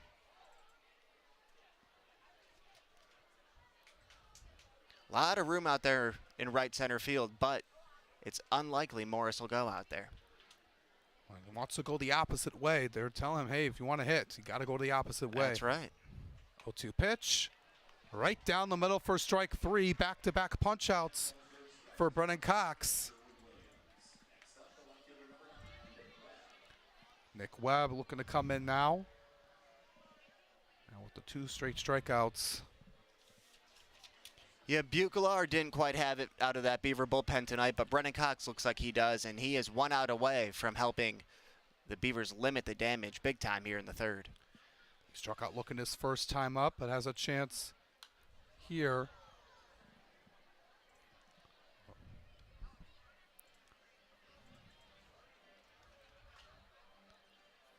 Those shadows we talked about earlier from the sun, not a factor anymore as we are a little bit after 8 p.m. here in the Eastern time zone. The sun beginning to set. Good time to be a hitter now. One dropped away from Stevenson off his padding. You have to go chase that one down. With the sun setting, it's easier now for the pitchers and not looking at that sun directly. They're facing the batter's eye in center. Our pitch clock out there in left center, just to the left of that batter's eye. Nelson at second, Lucky at first. 2 away here. The Mammoths have gotten 3 runs on the board. It was an RBI bases loaded walk by Dre Williams-Nelson, and then Nick Lucky had a single that scored 2. Nick Lucky 2 for 2 here in his USPBL debut. Making a really good impression as that one goes way past Stevenson. Now both runners advance.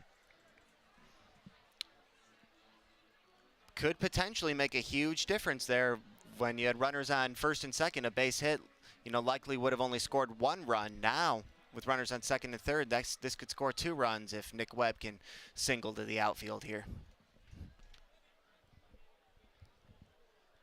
Yeah, it just changes the mindset now. If you get one into the grass, with 2 with the runners going to be on the move. 3-1. That was inside. He was going with that curve at 74. Didn't have the right angle, the right movement on it, and he loads the bases. And now this is the 9th man to bat, Patrick Mills. Yeah, every Woolly Mammoth to the plate here in the third. It has been a lengthy inning here on the mound. For the Beavers, and they're really getting tired out there. On the bottom of the second inning was long, with all those walks, and this was a great time for them to bring Cox in, though. This is 4th hitter he's faced, and 3 of the 4 have been lefties. That one foul off the screen.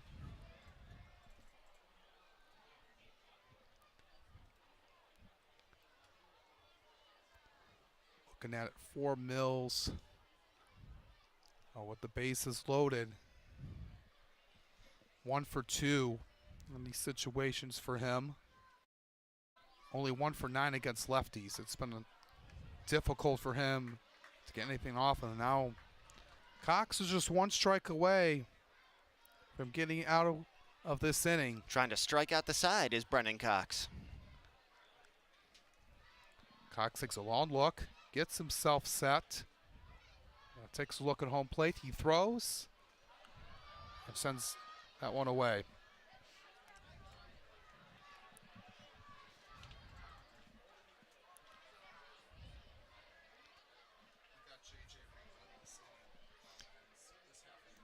Patrick Mills 0 for 1 tonight, grounded out to Marcus Judd, his first time up, the second baseman. 1-2 pitch coming from Cox. Missed it low.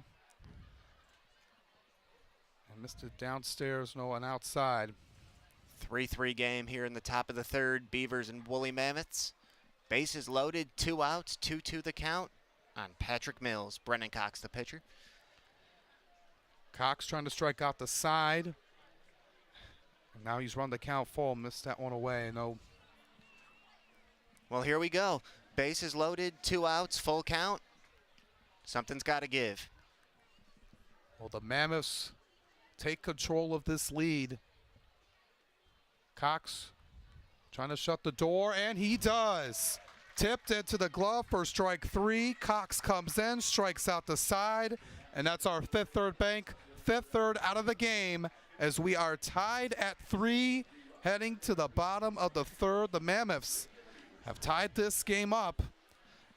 An RBI bases loaded walk by Dre Williams-Nelson, and Nick Lucky with another base hit to drive in 2, and it's a brand new ball game. And now let's take a look at JJ the Water Boy, always sponsored by Michigan First Credit Union. He always makes sure our umpires are hydrated and ready to go, and now he'll be getting a nice treat to fuel him for the rest of the game. He is the star of the show here, folks. JJ the Field General. Every time you come out to a game here at Jimmy John's Field, you always come out and see JJ. He is the main attraction. He is what everyone comes out to see here, Teddy. Certainly. JJ the Field General, brought to you by Michigan First Credit Union. I got a lot more baseball in store for you as we head to the bottom of the third. We'll be back after this.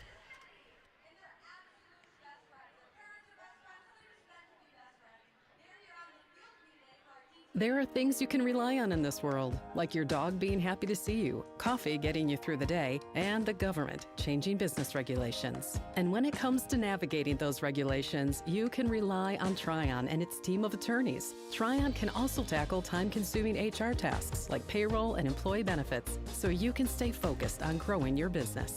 With Tryon, you don't have to grow it alone. Visit RelyOnTryon.com. You can always rely on Tryon.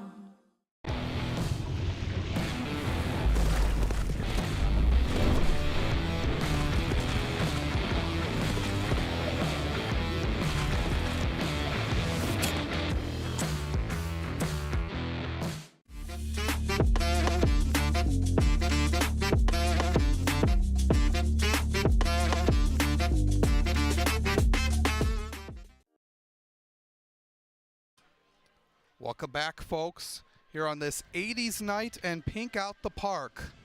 As we got a good crowd here, a good turnout here on this Saturday night here in downtown Utica. The Mammoths and Beavers tied up at 3 apiece. And the Mammoths, responded after the Beavers got 3 in their last inning. It's going to be 4, 5, and 6 due up. It's going to be Bolin, Hilbrich, and Ortega facing Chase Gearing. Yep, Gearing came on to get the final 2 outs of the second, and now back out for what could be his first full inning of work here tonight. We'll see what happens here now that both sides have equaled each other out on the runs. The Beavers in the last inning, and then the Mammoths we saw in the last half inning. You would have thought the Beavers were going to take control of the game. It's a characteristic of a first-place team like the Woolly Mammoths that they weren't fazed by falling behind 3-0, immediately answered right back, and were tied back up. It's a 1-2 count on Malik Bolin.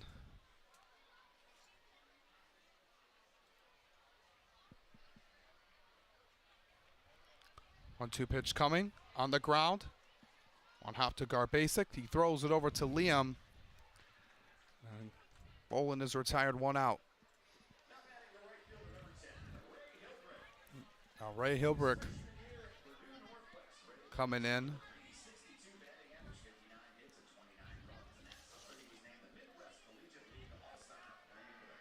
I mentioned the Purdue Northwest grad and coming from the GLIAC in the same conference, known as Wayne State. A couple other schools in Michigan. Hilbrick misses that one. Sees that one outside as Gearing misses. Hilbrick slashing 337, 422, 483 this year. Really impressive line. Yeah, he's been a really key piece in the heart of the order for the Beavers as Garbasic lets that one go out of play. Right off the top of one of those cabana suites down the third base line there. Out of play by probably 15 to 20 feet. Yeah, right behind the Beavers dugout. Fans enjoying themselves here tonight. 1-1 pitch. Well, he thought he had him with that 82-mile-per-hour location on that one. 2-1.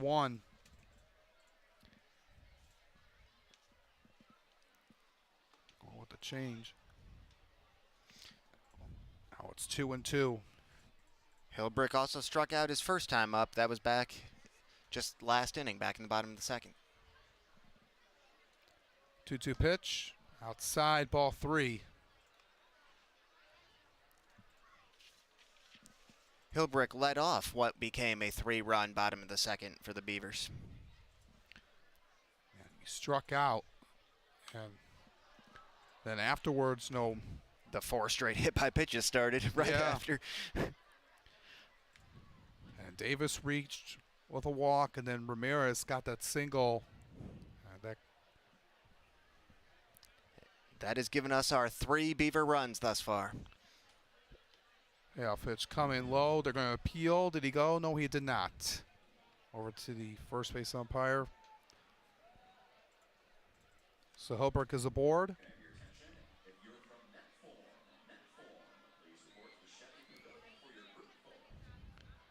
Christian Ortega will step in now.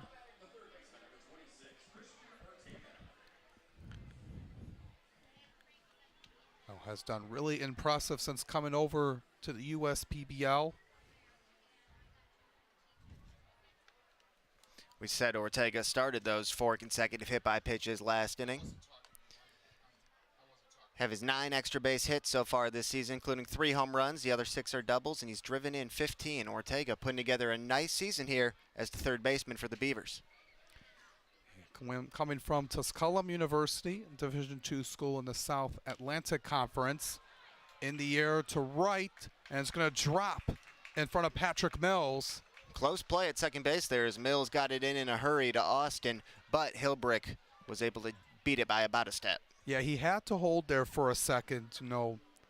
Didn't want to get doubled off if Mills made the catch, so he made the smart decision. To wait. Absolutely, you're right.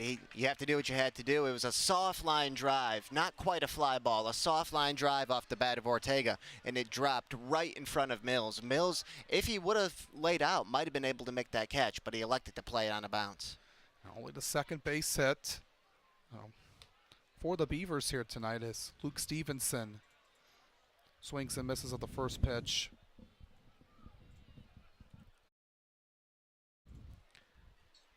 Stevenson was the second of those 4 straight hit by pitches, his first plate appearance. One low, 1-1, went back to the fastball.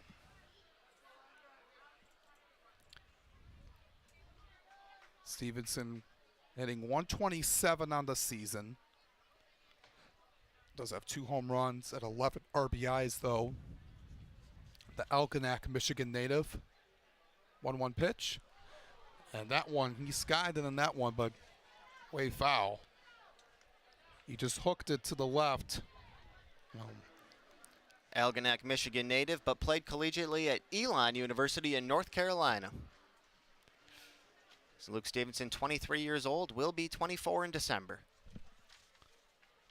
Looking to come through here of runners on first and second. Gearing throws.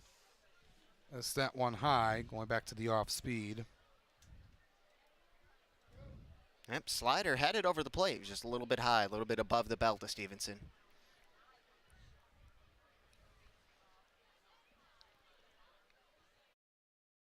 Gearing, it's set, and he had some.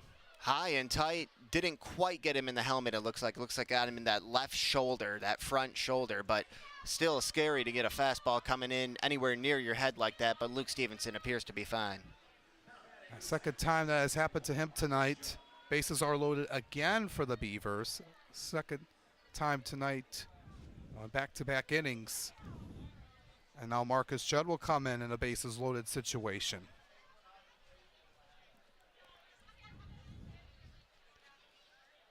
It will be tough to double up Judd if he hits something on the ground. He has good speed. We'll take a first pitch strike with the slider. Opposing hitters only hitting 214 off of Gearing over the righties. 261 for lefties. As Gearing has perfectly placed his pitches to put Judd in an 0-2 spot. Yep, couple of terrific sliders there from Gearing.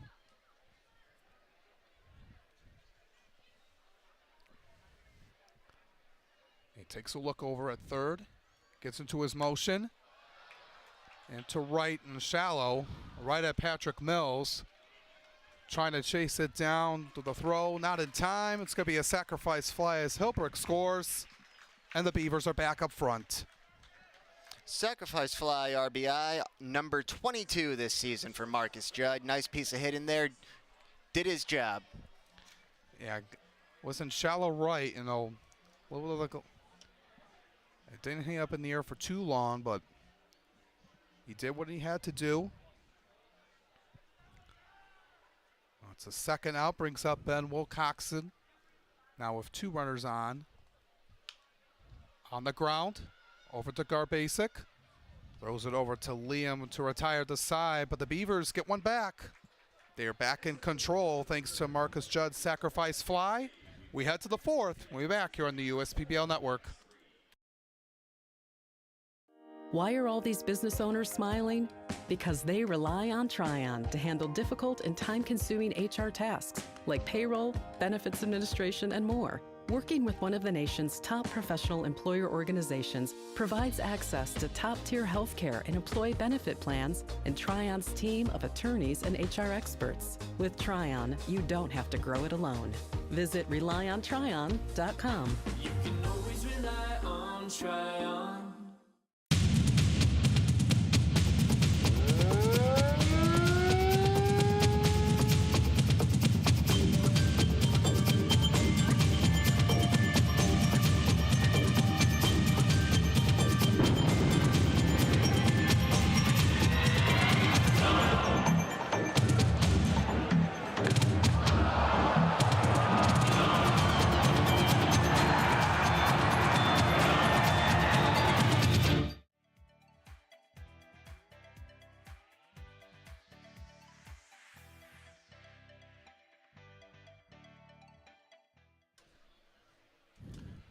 Getting to be nighttime here at Jimmy John's Field. It's a 4-3 Beavers lead over the Mammoths as they get ready to start the fourth. Alex Johnson and Teddy Ryquist here for you for the call here tonight. Brennan Cox is back on the hill. He struck out the side.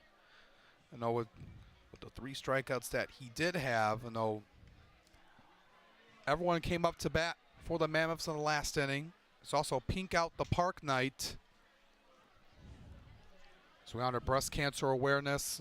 They took a moment about an inning ago to recognize everyone for breast cancer awareness.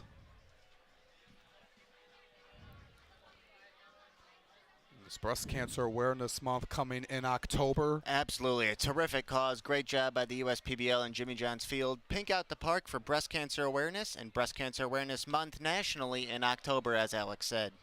Alex Garbasic, you started off the last inning with a Sending that one foul. The leadoff single.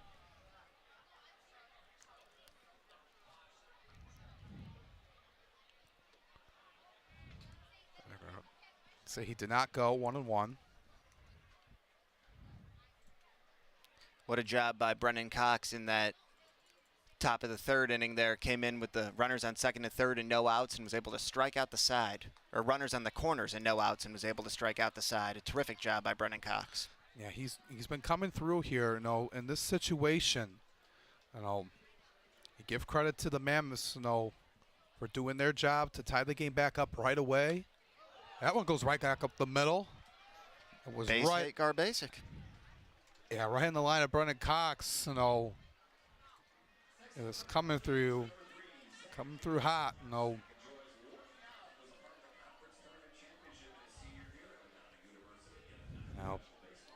a 2-for-2 night for Garbasic.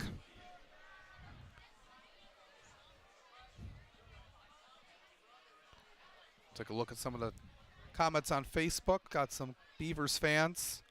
Lauren Kramer Hall says go Beavers. Holly Armstrong watching from Bloomington, Illinois, also rooting for the Beavers tonight. Nice to see Beaver fan leaving some comment, and it's a big game for the Beavers. They've played well so far.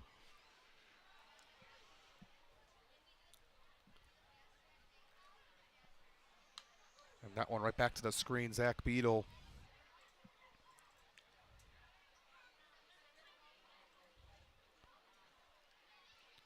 And the Mammoths,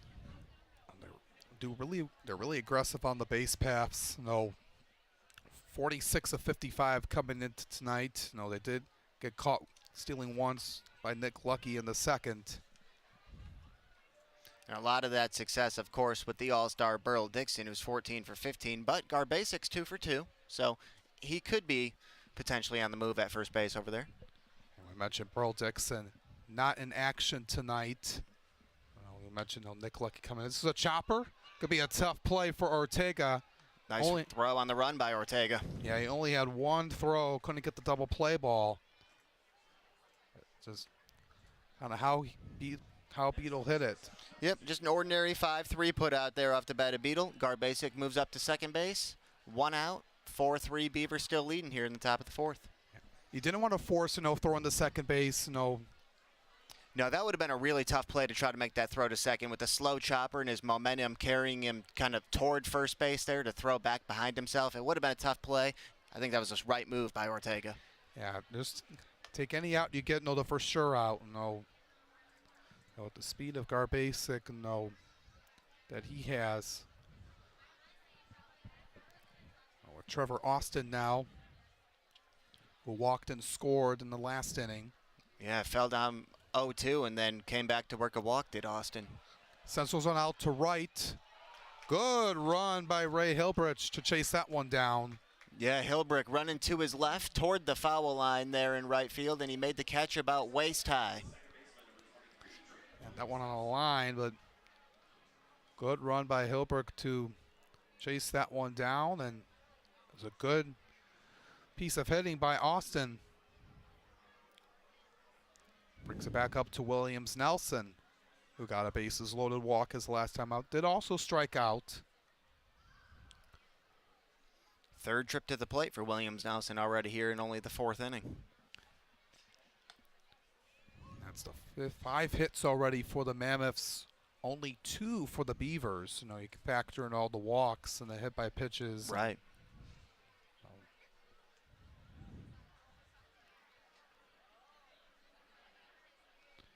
Cox gets a sign from Stevenson. He throws. Right back at home plate. It's a fair ball. Cox, and no throw. Now they got Garbasic in a rundown. Trying to get back over Will Cox, and at 30 lost the ball out of his glove. Garbasic will score with Williams Nelson's at second base. And we're back even. Yep, a little bit of an errant throw there by the catcher, Luke Stevenson, during that rundown. The shortstop, number 5, Ben Wilcoxlin, had slid over to cover third base, and that throw from Stevenson, it's tough wearing all that gear catchers have to wear, and he still had his mask on, I noticed. He did not flip his mask off. His throw to Wilcoxon was low and to Wilcoxon's left. It got away from him, and the Woolly Mammoths tie it back up here at 4 in the top of the 4th. Yeah, he hit it like a few feet right at home plate, and he's standing at second base. So we've seen a couple of rundowns mishandled in this game already. So we're tied up at 4. There's no error recorded on the throw by Stevenson, but what that throw that Garbasic, if that error did not have happened, he would not have scored. But yeah, and as we noted, Williams Nelson at second base now with 2 outs. And Nick Lucky, who's 2 for 2 in his USPBL debut at the plate. Looking to keep it going here and give the Mammoths their first lead of the night. They're watching Williams Nelson closely at second. Nelson 3 for 4 in steal attempts.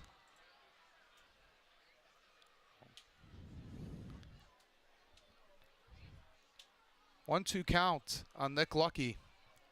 We mentioned this is his first game in the USPBL. Sends this one out to right field, and you can let that one go. Goodbye. Over the hill in right field, an absolute tape measure shot for Nick Lucky, and what a USPBL debut. 3 hits, a monster home run, puts the Woolly Mammoths back on top here in the 4th. 399 feet out and right. How do you like that? Cleared the 320-foot wall by 79 feet. That's his first USPBL home run. He is 3 for 3 on the day. I think we have a new fan favorite being born tonight, Alex. Nick Lucky. Denver, Pennsylvania's Nick Lucky. 6-4 now.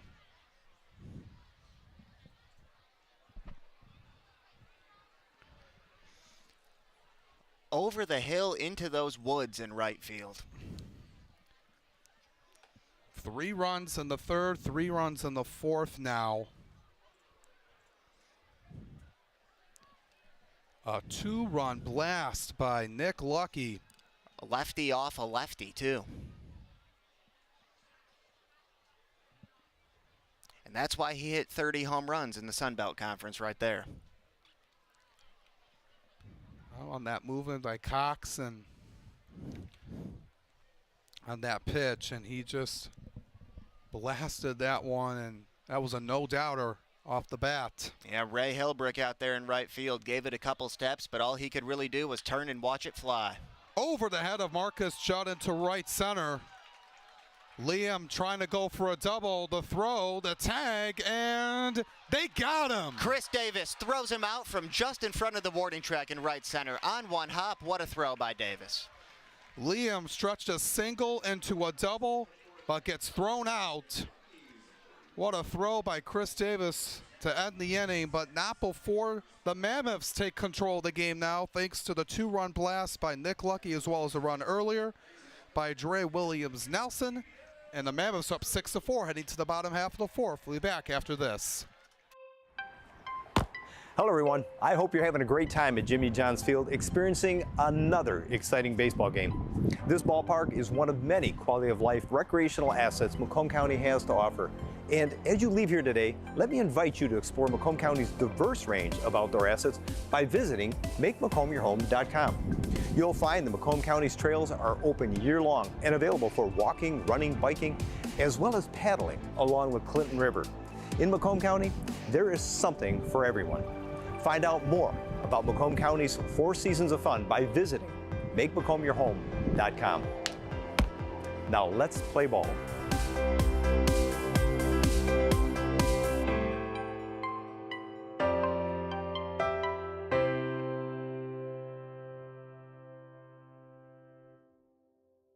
You hear about the promo that Jimmy's John's got going on? 5 off 20? How they pulling it off? Magic? You got David's Copperfields in there? Show yourself, Copperfields! Jimmy John's. $5 off orders of 20 or more.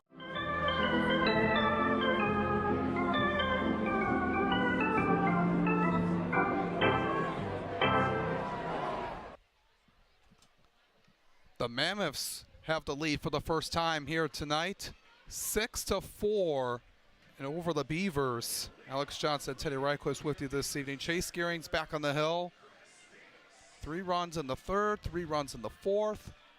Well, the highlight of tonight so far, Nick Lucky in his USPBL debut, 3 for 3 on the night, including a 2-run bomb out to right field as Davis lays down a bunt foul.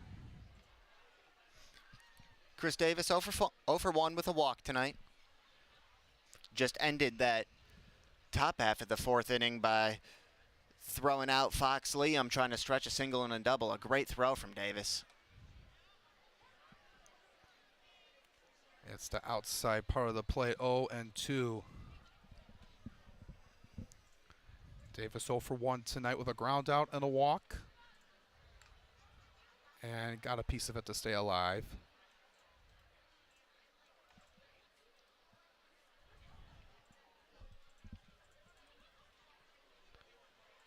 Chris Davis is the son of Reese Davis from ESPN College Game Day, which came back today with it being week 0 in college football today. Yeah, college football starting up this week, and then most of the teams starting back up next week. The college football season starting around, and that's right. Michigan gets going against East Carolina. Michigan, could very well be a national championship caliber team this year. Michigan State football coming back up, and then you got the Lions opening up in Kansas City. That's right, Lions on September 7th, first game in the NFL regular season against Patrick Mahomes and the Chiefs at Arrowhead Stadium. Yeah, so a lot to look forward to. You're in Metro Detroit and downtown Utica with the USPBL playoffs starting September 7th, running to the 9th. So a weekend full of a lot of excitement. The Beavers, were the defending champs, won it last season. Nice at bat here from Davis, fouled off a couple of pitches, battling against Chase Gearing. 2-2 pitch coming. Missed outside ball 3.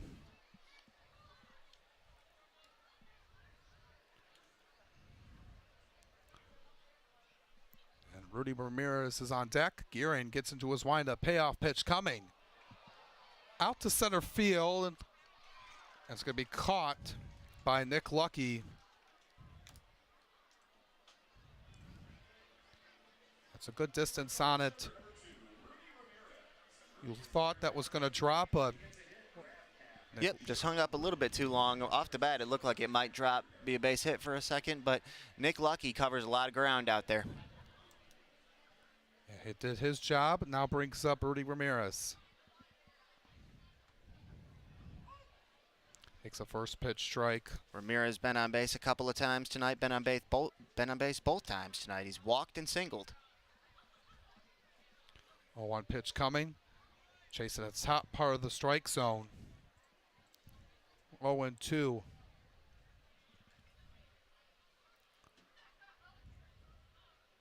Gearing quickly working. Going back with 77 miles an hour. Going down and away. Straight up here against Ramirez. Nick Lucky in center field, pretty much directly behind the second base bag. Popped up and foul ground. Liam trying to make the backhanded grab, but could not get to it. Yeah, but I think Fox Liam was a little bit unsure of how close to that dugout railing he was. He was over in front of his own dugout, so I'm sure his teammates were letting him know he had room, but it was a tough play over there in the warning track in front of his own dugout.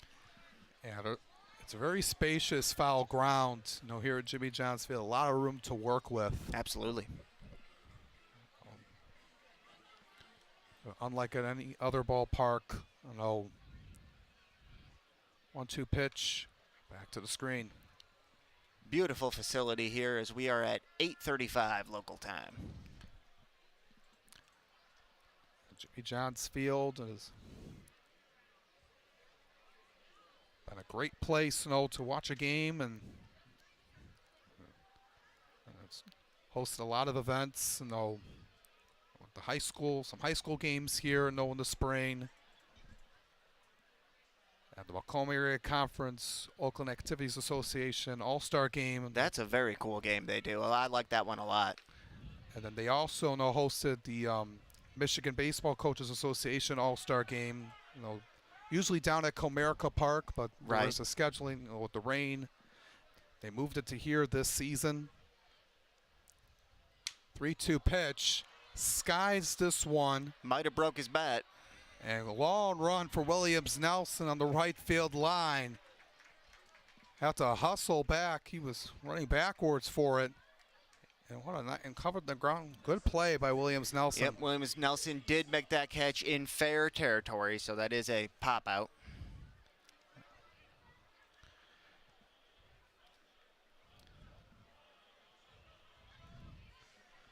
So 2 outs for J.D. Stubbs. Stubbs grounded into a double play his last time up. Sends one right back to Trevor Austin on a line drive and making the play. So a 1-2-3 go down the Beavers in the 4th, trailing 6-4 to the Mammoths as we head to the 5th. We'll be back here on the USPBL Network. First State Bank is a locally owned and operated business. We're part of your community. At fsbcares.com, you'll find ways that we're making a difference by featuring locally owned and operated businesses, providing access to helpful financial resources, and engaging with community. FSBcares.com is part of our commitment to the neighborhood because strong neighbors mean stronger communities. Where good neighbors do great things. Member FDIC and Equal Housing Lender. The Dave & Buster's method is designed to help you unlearn adulthood and discover the funner you hidden within you. The you that doesn't think about adult things and stuff. Ashley, I don't want to hear anything about your car registration when we're at Dave & Buster's. Okay. The you want to be. Let the Dave & Buster's method illuminate you. Begin the method today with 5 free games. You know you want to.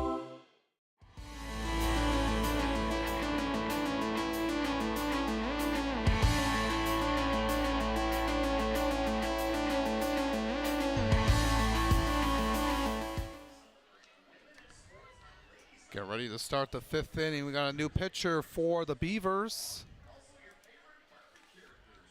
as it's going to be Ryan Mann, as we got some fans enjoying the game here tonight. Always good to come out here and catch a ball game.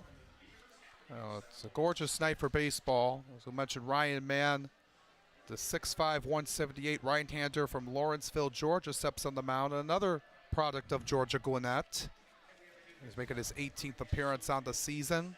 1-2 record with a 3.60 ERA, 27 strikeouts, 17 walks, and a 248 opposing batting average. He did pitch on Wednesday against the Unicorns. He pitched the 9th inning. He allowed 2 runs. It was some insurance runs for the Unicorns that gave them the victory in that one. Trying to bounce back here in this outing. Ryan Mann, a USPBL All-Star here in 2023. 5 pitches, 4-seam fastball as well as the 2-seam, a knuckle curve, a circle change, and a slider. Tall and lanky is how Brady described Ryan Mann on Wednesday night, and that's definitely accurate. 6'5", 178 pounds. He was a star at Georgia Gwinnett. Did really well coming out of the bullpen. He did really well his senior season. Had a 3.50 ERA in 16 appearances, 5-1 record, 47 strikeouts of 13 walks. And he did this job, coming from that Georgia Gwinnett school that has a lot of talent, especially with pitching, and some of their bats as well come over to the USPBL. And we mentioned that a lot, throughout the course of the broadcast. Ryan Mann's got the heart of the order here for the Woolly Mammoths in the 5th. 4, 5, 6. Livingston Morris, Nick Webb, Patrick Mills, and Mann is the 4th pitcher of the night already for the Beavers here in the 5th inning. For Brugge went the first 2. John Bucalar came in and did not record an out, and then Brendan Cox went the last 2. Yeah, this is also their 3rd game in 4 nights. They played Wednesday against the Unicorns, Thursday against the Hoppers. Yeah, this was a busy weekend for them. Yeah, then last week they only had 2 games. Last week, haven't played since August 17th before Wednesday, and haven't seen a lot of live action, and just getting that feel here. Getting some repetitions, being out on the field for an actual game. For sure, makes a huge difference.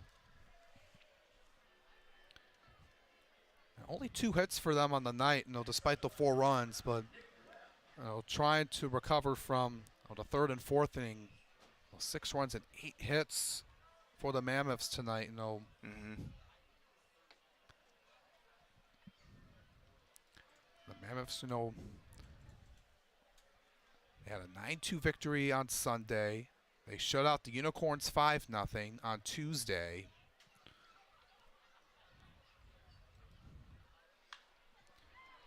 Pulls the opposite way. Foul, just foul. Foul by maybe a foot, probably 8 to 12 inches. Nick Webb just missed an extra base hit right there. That's just so close and always tough to take. And, obviously Nick Lucky has been, our front runner for the MVP of the game so far with the 3 hits and the tape measure shot to right, the 399-foot blast. But outside of Lucky, who's in that 2 spot, the bottom of the order, Garbasic, Beadle, Austin, 7, 8, 9 have been productive for the Woolly Mammoths tonight. Yeah, you have that bottom of the order working, and put yourself in a good position to win, and you need to rely on everyone, 1 through 9. Everyone is important no matter where you are in the lineup. For sure.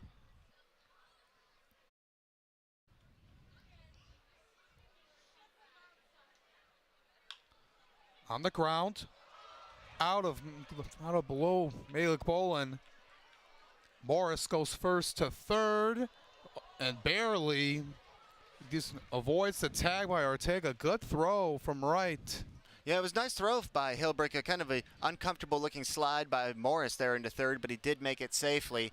That hit for Webb, it was a play that Malik Bolin kind of got caught in between on a hops. He tried to backhand it, and it just went right underneath his glove. Base hit for Webb, and Morris moves over to third.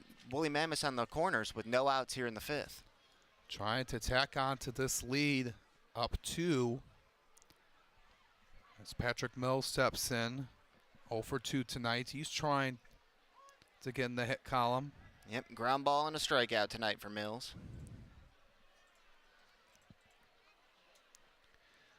Got some Mammoths fans in the chat, on Facebook. Ashley Stone says, "Let's go Mammoths," as well as Josh Michael White. Woolly Mammoth fan, appreciate it.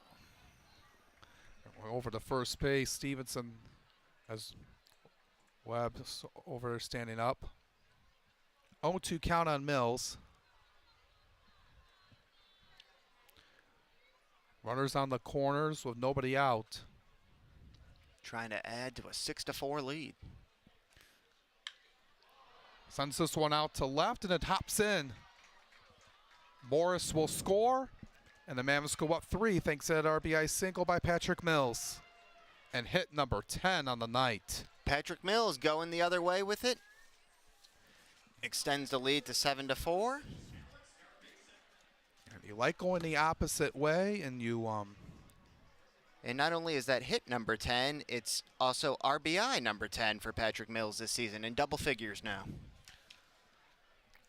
The Mammoths have been firing here in these last few innings. Alex Garbasic, he has been hot tonight as well. And still no one out here in the top of the 5th. Yeah, Garbasic, a couple of hits already, 2 for 2. Ryan Mann, one look over at home plate, gets into his motion. Garbasic with some good distance out there into right field. Hilbrick makes the catch. Webb tags and now advances to third. He held up and left at the right time, so good eye and good base running to advance 90 feet. That's a long out for Alex Garbasic. Yeah, good swing from Garbasic. Ray Hilbrick had to go back on it and made the catch a few feet in front of the warning track. And Webb was rather easily able to advance from second to third there. Zach Beadle now.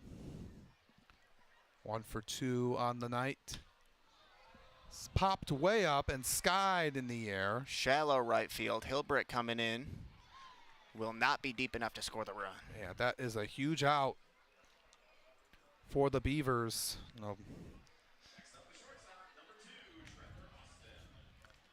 Gets back-to-back outs. Now looking to retire the number 9 hitter, Trevor Austin. Austin 0 for 1 with a walk tonight.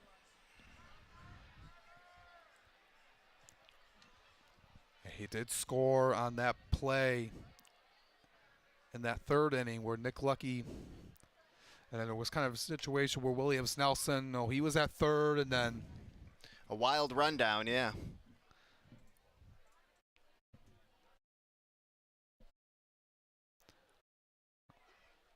But the Mammoths have been capitalizing here. They have been really well here again tonight. The offense has been clicking the last few games, coming in with the most runs out of any team in the league coming into now with 207. The Beavers are behind them with 195, including the runs calculated here tonight. As Austin sends one back up the middle. Good throw by Will Coxon to Judd to get the force out at second base. It's a good heads-up play by Will Coxon to end the inning. But they do get one more run for the Mammoths on the RBI single by Mills. They now lead by 3. We come back for the home half of the 5th here on the USPBL Network. You dreamed of starting a company, not an HR department, but your business has grown fast, and so have the complexities of payroll and taxes, benefits administration, and other HR functions. That's why your business needs a professional employer organization like Tryon Solutions. Tryon provides businesses of all sizes access to top-tier healthcare and employee benefit plans. With Tryon, you don't have to grow it alone. Visit RelyOnTryon.com. You can always rely on Tryon. Fifth Third Bank. Yeah, it's a quirky name. But here's the thing. 5/3 equals 166.7%. So we put 166.7% into everything we do. Like automatically getting you your paycheck up to 2 days early. Giving you well-deserved extra time to avoid overdraft fees. And helping you borrow from your future self. This is banking a Fifth Third better.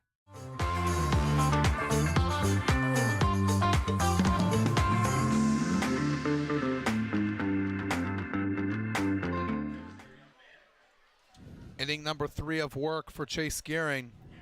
It's now 7-4 Mammoths over the Birmingham Bloomfield Beavers here on Pink Out the Park for 80s night here at Jimmy John's Field. The Mammoths have 10 hits already in this game. Nick Lucky has been the star here tonight, 3 for 3, including a 2-run homer in his first game in the USPBL. We mentioned without Burl Dixon tonight for the Mammoths. As the Mammoths try to hold on to first place.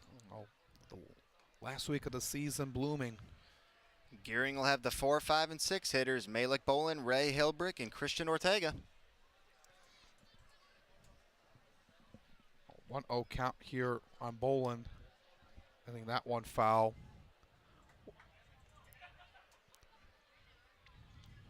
Bolin 0 for 2 tonight, struck out swinging back in the first and then grounded out to third in the third.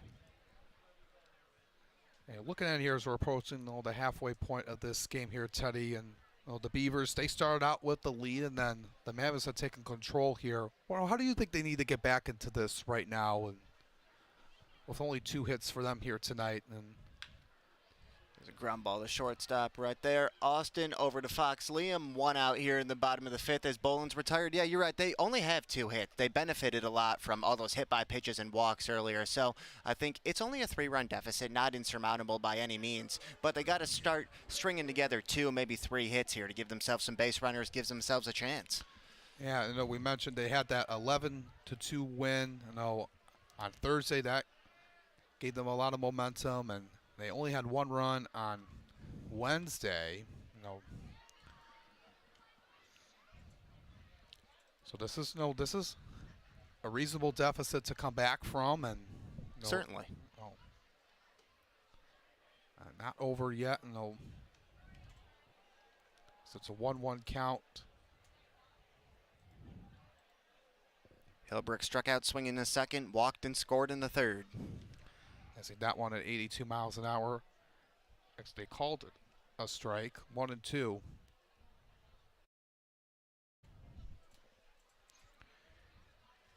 Gearing gets into his windup, 1-2 pitch. Right down the middle for strike 3. Going at him at 75 miles an hour. It was a great location by Gearing. Ray Hillbrook knew it too. Put his head down and just started walking back to the dugout right away. Great pitch by Chase Gearing. That brings up Christian Ortega. Ortega with a single and a hit by pitch tonight. You know, since taking over after Connor Caparel left with that injury, Chase Gearing's looked good. So fans out here trying to figure out what they want to eat here tonight. A lot of good options, you know, some good food. And let's just take a look at the menu on the phone, and you know, a lot of good food options, you know, from burgers, hot dogs, nachos, popcorn, peanuts, Cracker Jacks.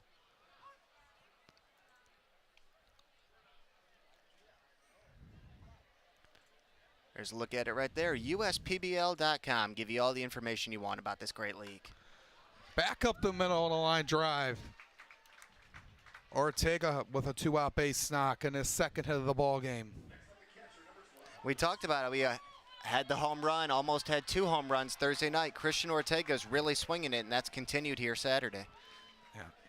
Right off the bat at 102 miles an hour. Ortega with the hard hit ball, and he's been continuing to be really impressive into the USPBL. And yeah, and typically, you know, when they talk about those exit velocities, you know, anything over 95 miles per hour is considered a hard hit baseball. So 102, yeah, that really left the bat of Christian Ortega in a hurry. He gets rewarded and is on board for Luke Stevenson.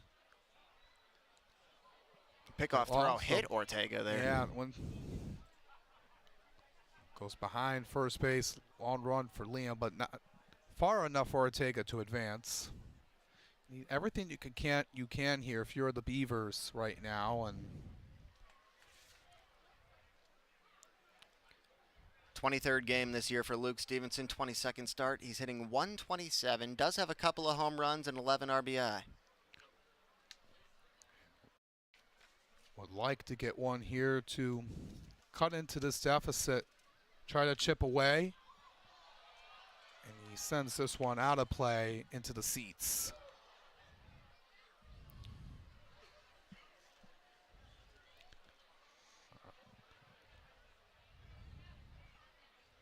One and one on Stevenson.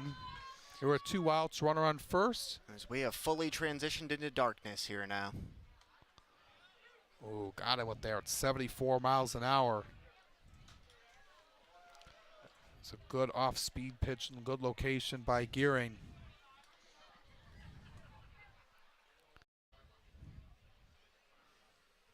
One-two pitch coming. Swing and a miss. Stevenson goes down swinging. And it's 2 strikeouts in the inning for Gearing. And the Beavers are retired. Do get a 2-out base knock by Ortega, but nothing else. Still 7-4 Mammoths heading to the 6th here on the USPBL network. We're for people, the pioneers, the underdogs, the players, and the slow and steadies. We're for people, for who they are and who they could become. Yes, we're a bank, and some say our business is all about money, but that's an old idea. Because look past the money, and you'll see real human lives. We see it, because we're for people. Huntington, welcome. They call me Prospects. Since the day I was born as a diver's watch, the challengers of the world have taught me many things. Life is not a numbers game. It's about challenging ourselves. No matter what happens, just follow your heart. These pioneers drive our generation forward. Not by setting records, but by never giving up. Keep going forward. prospects. Available at Lucido Fine Jewelry.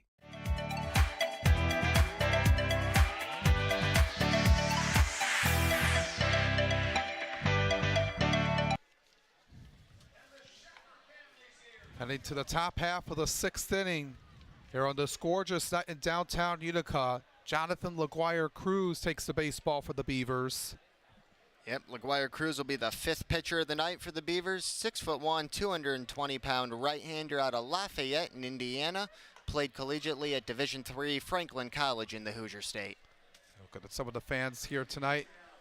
Enjoying a good one here. Take a look at LaGuire Cruz. In his time at Franklin College, he was a two-way player, played outfield in college. In his past season, hit .341, 13 homers, and 40 RBIs. Did have a 1-1 record and 8 appearances on the mound in 20 innings of work. And he, before playing at Franklin, he played at Marian University, an NAIA school in Indianapolis, Indiana, where he had played a couple of seasons there. He played for 4 years down there in Indianapolis. And then he spent the summer league this season playing summer ball over at Kokomo for the Kokomo Jackrabbits of the Northwoods League. LaGuire Cruz, one of the pitchers that uses his two-seam fastball more than his four-seam, and he also features a slider and a splitter. A couple of good secondary pitches to use, and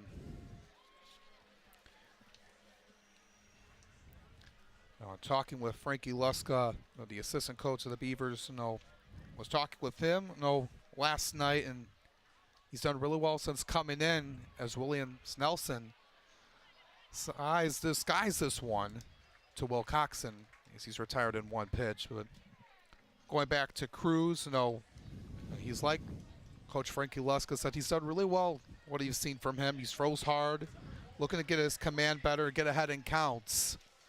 That's a key thing for him, coming out of the pen. It's similar to what we said about Andrew Verbrugge, the starting pitcher, right? You got to get ahead in the count and throw strikes. LaGuire Cruz, this will be his 3rd game. He's thrown an inning and a third so far and struck out 2. Throws a fastball at 93 to Lucky. And here's the man, Nick Lucky, is yet to be retired tonight. 3 for 3, a majestic home run his last time. Inside, 1-1. That home run gave the Woolly Mammoths the lead. It was 4-4. The 2-run shot made it 6-4, and it's now 7-4 here in the 6th. It's 2-1 count now.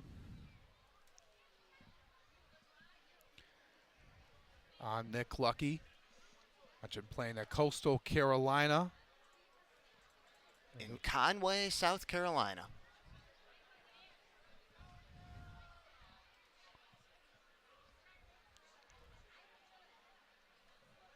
3-1 pitch coming inside. It nearly hit him, but did not. It is just ball 4. A simple walk. Lucky on base for the 4th time in as many trips tonight. He's done well in his debut, and some of the little kids watching out here today. Right over at that netting behind home plate. Fox Liam. He's been another key piece to the Mammoths since joining them, and we mentioned a 309 average to start coming into tonight. Pitch in the dirt. Stevenson threw back behind Lucky, who dove back in headfirst safely. But the Beavers have kept Liam in check during his time. 4 for 30 against them this season. Came in with 309 average and has done well with 11 extra base hits. A half swing. Roller over to Will Coxon, over to Bolin, and they got him. Could go down as a sack bunt away it was not as intended, but Right, tried to check his swing and almost inadvertently there grounded it softly to the left side. Ben Will Coxon fielded it on the run, and his only play was to go over to Malik Bolin at first. Yeah. 2 down here in the top of the 6th. think it's just going to go down as a ground ball out instead of like a bunt. I didn't really think it was kind of how the check swing. Right. I got it as 6-3. That's what I got, yeah. And it does move Lucky up to second base, so he is in scoring position for Livingston Morris.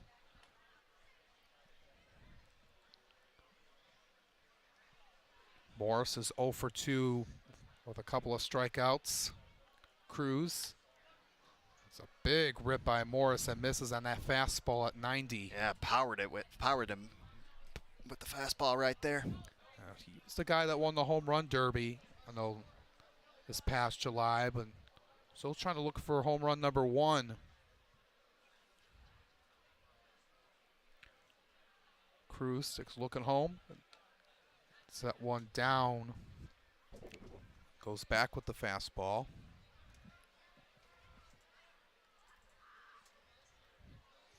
Chris Davis a little bit toward left center. Rudy Ramirez pretty far off the line and left, actually. A lot of room down in that left field corner.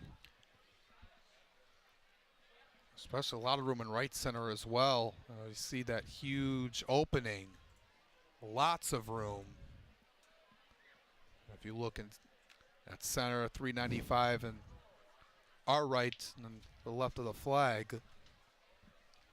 And we have even more activity in this Beaver bullpen already on their 5th pitcher of the night. Looks like number 6 will be coming in soon. That looks like that is we take a look. Just trying to get an idea. Could be Nick Bonk over there. We'll see.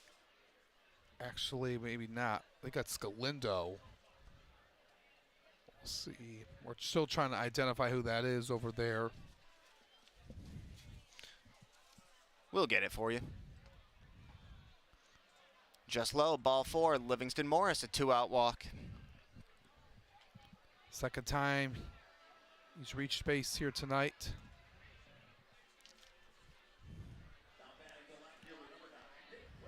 Nick Webb steps in now. Webb's been on base twice tonight, singled his last time up in the 5th, and then he also walked in the 3rd.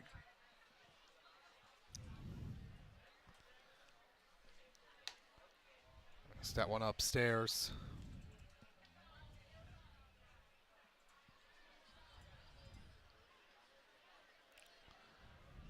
So 1-0 on Webb. I believe that is Jesse Galindo in that Beaver bullpen. Number 13, I think. It's the low part of the strike zone at the knees, 1-1. It is 7-4 Mammoths. Here in the top half of the 6th inning. Runners on first and second, 2 outs. Stevenson throws over to third, the tag, and they get Lucky. Nick Lucky thrown out trying to steal for the 2nd time tonight. He's been on base 4 times, had a great night, but 0 for 2 in stolen base tries. So that ends the threat for the Mammoths. Still lead by 3 heading to the home half of the 6th. When we come back, the Beavers will look to try to come back here on the USPBL Network.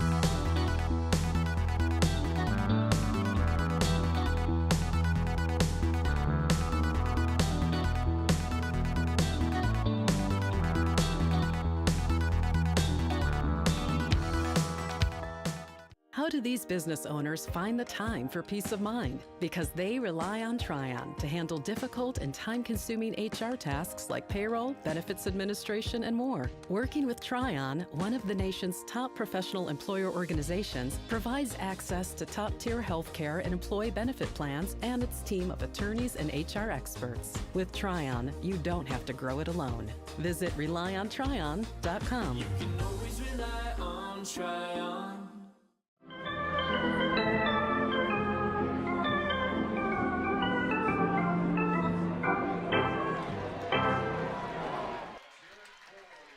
Taylor Jolakowski's is keeping Chase Gearin on the hill for inning number 4 of work for him here in the bottom of the 6th. Mammoths up 3. Got some more looking at the seating out there right behind home plate. A good turnout here tonight on this Saturday night for 80s night and Pink Out the Park. 8-9-1, Marcus Judd, Ben Wilcoxon, Chris Davis for the Beavers here in the home half of the 6th. They need some base runners.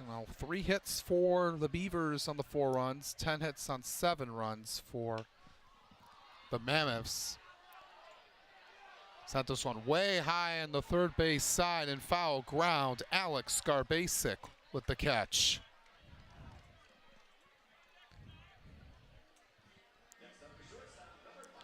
So Judd is retired in 1 pitch. You know, it's kind of the opposite of what we were talking about earlier with first baseman Fox Liam. He was trying to make that play on that foul ball in front of his own dugout. Garbasic there made it in front of the visiting dugout, and he did complete the play, unlike Liam. Nice job by Garbasic. Yeah, that long run to go over there is Wilcoxon now. First pitch inside, 73. Wilcoxon 0 for 1, hit by pitch and a ground ball tonight. 1-0 offering. Skied way up in the foul ground. Going to be a long run for everyone over there. 1-1 count.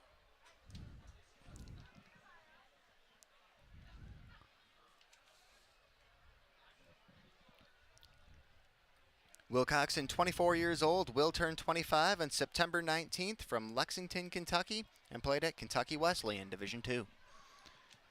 And he's done really well. No, coming in that bottom part of the order, came in hitting .262 against the Mammoths this season.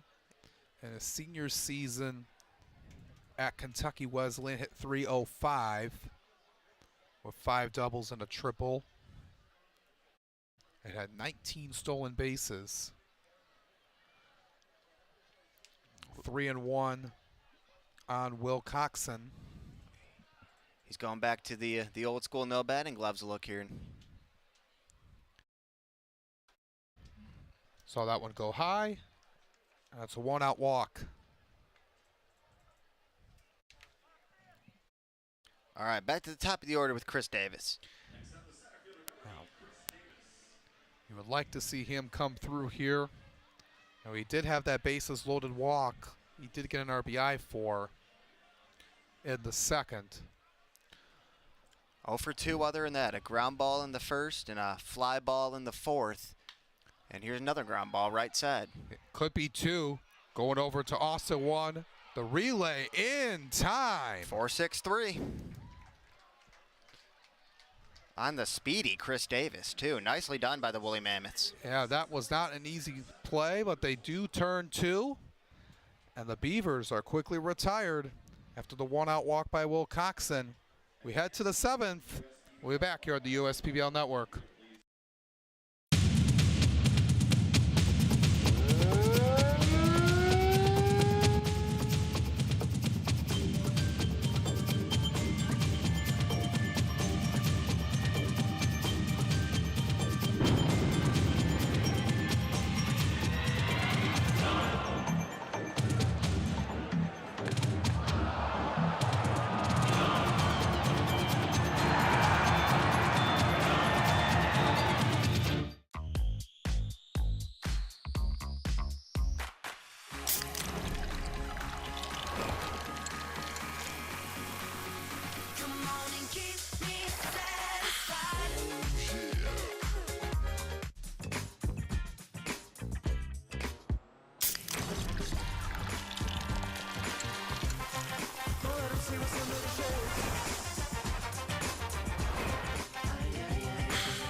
Seventh inning we go here on 80s night and Pink Out the Park. Jesse Galindo will step on the mound for the Beavers. As we take a look at him here tonight, another armed use out of the pen. That's right, sixth pitcher of the night for the Beavers is Galindo. 6 foot, 200 pounds, out of Burbank in California. Played for Division II, California State University, Dominguez Hills. He is 25 years old. Yeah, making his 21st appearance this season. Coming in with a 1-3 record, ERA a little under 4.5. He's pitched in 46 and a third innings of work here, Teddy. 62 strikeouts to 18 walks. That's been really impressive for him this season. That's been a highlight for him. Yeah, that number jumps off the page, about 3.5 to 1 for Galindo strikeout to walk ratio. He's got both the fastballs, the 4-seam and the 2-seam, and then a curveball and a changeup. Those are his primary 4. He will also incorporate a slider as a 5th pitch from time to time. Yeah, you did see him on Thursday night. He came in out of the pen and relief for Greg Luukkonen on Thursday against the Hoppers. He got the job done in 5 batters faced. He had 2 hits allowed, but no damage. So he's looking to have another good outing here out of the pen. He'll have the 5, 6, and 7 hitters. He'll pick back up with Nick Weber as he was at the plate when Nick Lucky was thrown out trying to steal third to end the 6th.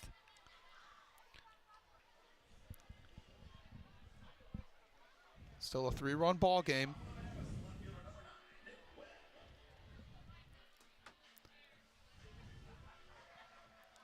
So I mentioned the middle part of the order.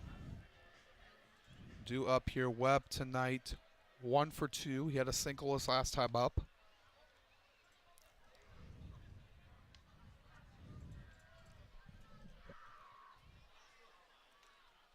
Webb at .228 this season, does not have a home run, but he has driven in 9, scored 10 runs. 1-1 after that pitch.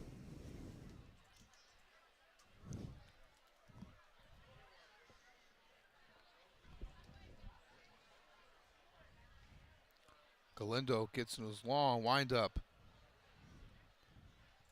Gets that one away. 2-1 inside it, rather.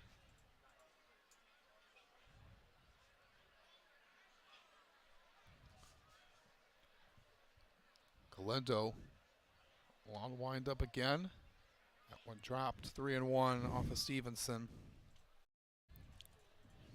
Galindo's got that, you're right, that unique side-winding delivery. Almost kind of reminds me of Orlando Hernandez, El Duque, former Major League pitcher, if anyone remembers him. Yeah, it takes to know a little of a delay of the delivery, how he throws. And he missed outside. Leadoff walk for Nick Webb.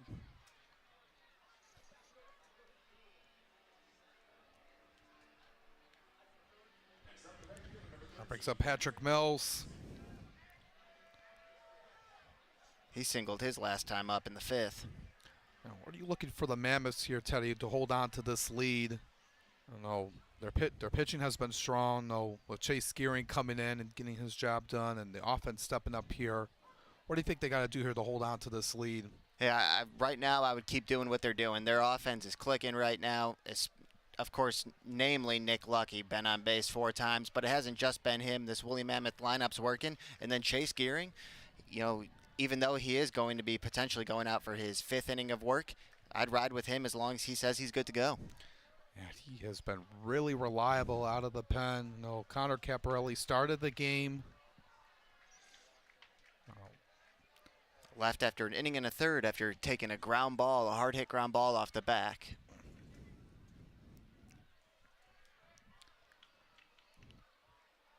The bullpen has stepped up for him, and it's a high chopper right to Marcus Judd. Trying to get the force out at second, trying to go for the double play, and they do. 4-6-3. It's just a high up in the air on the ground ball by Judd. He threw it over to Wilcoxon and relayed it over to Bolin for the double play. Yeah, nice job by Davenport, Florida's Marcus Judd, the second baseman. He's only 5'5", and he had to wait for that baseball to come back down, and he got it over to Ben Wilcoxon in a hurry and accurately. Maybe I think it could have been really close because how of a delay that was. Now how long it took for him to get the baseball. Right. Because that long hop. But they were really quick on it. They work on it a lot. These infield drills. Frankie Leska and John Dabrowski, they really make practice, like game-like situations, so they're ready. They do infield practice. They do work with the catchers, work with the fielders on ground balls. They get them ready to go. So they make the game feel more relaxed to them because they're used to that high-intensity practice.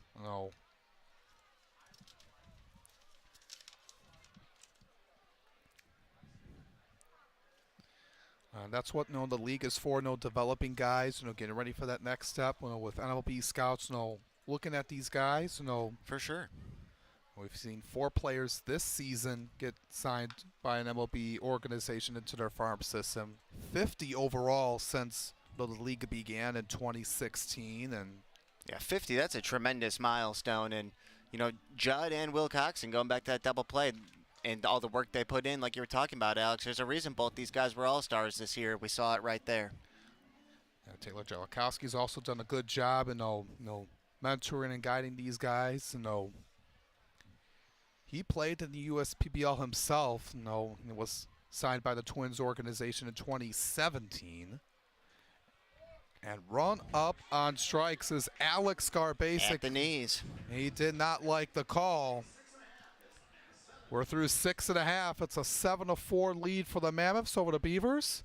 It's now time for our Genesee Credit Union 7th inning stretch.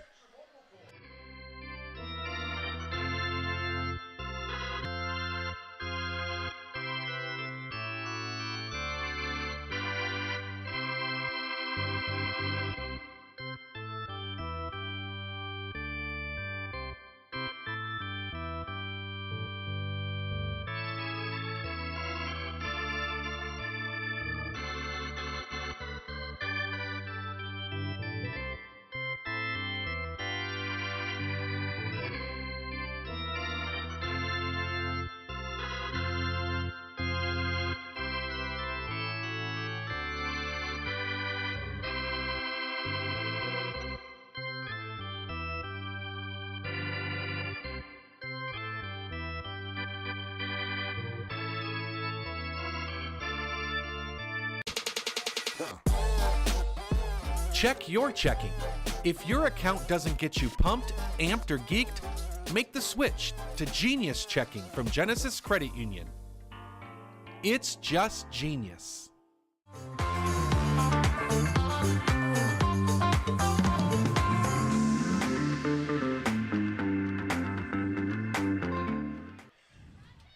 Seven 4 lead for the Mammoths, heading to the bottom half of the 7th. Chase Gearing, another inning of work for him. He has been on a roll here tonight, and they're sticking with him. Troy, Michigan's Chase Gearing back out there for his 6th inning of work. Came in with 1 out in the 2nd and still out here to begin the 7th. He's been doing really well here tonight, and Rudy Ramirez will step in now. It'll be 2, 3, 4. Ramirez, Stubbs, and Bolin. Gearing done a great job of using that 6'5", 185-pound frame.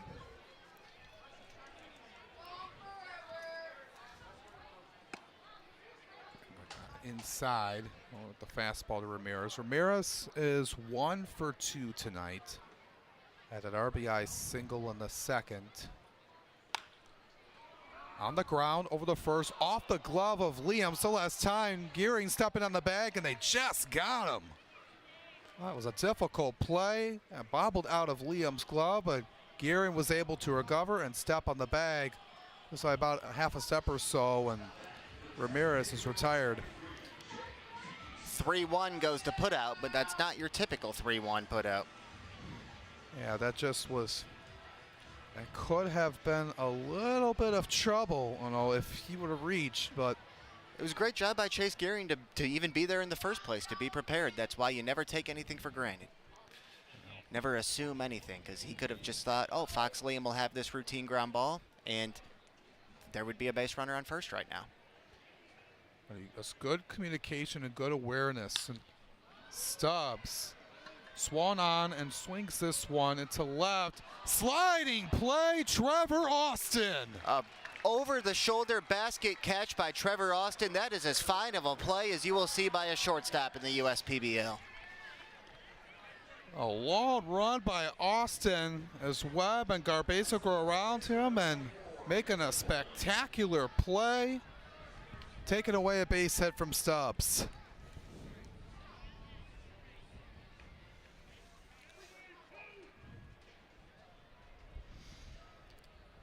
Malik Bolin, last chance for the Beavers here in the home half of the 7th. He's 0 for 3 tonight.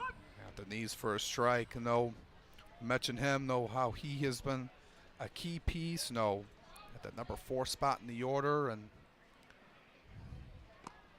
doesn't chase on that one.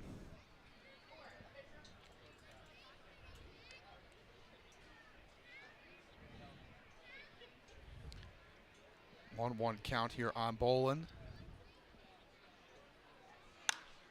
Lifts this one out to right field, and that one's going to go foul. Into the Woolly Mammoth bullpen down the right field line.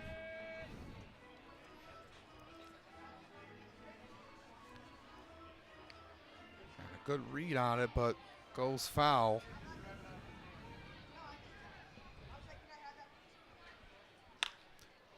Went back over to short. Trevor Austin throws it over to Fox Slam, and it's a 1-2-3 inning again for Chase Gearing. He's rolling. Been impressive out of the pen. We head to the 8th, still 7-4 Mammoths. We'll be back after this.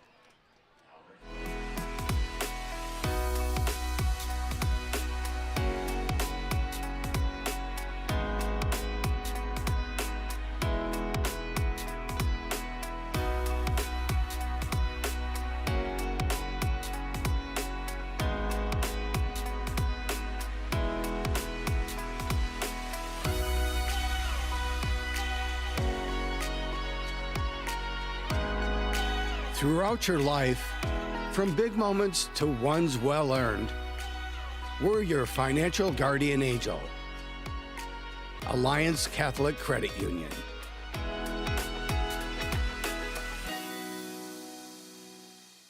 You hear about the promo that Jimmy's John's got going on? 5 off 20? How they pulling it off? Magic? You got David's Copperfields in there? Show yourself, Copperfields! Jimmy John's. $5 off orders of 20 or more.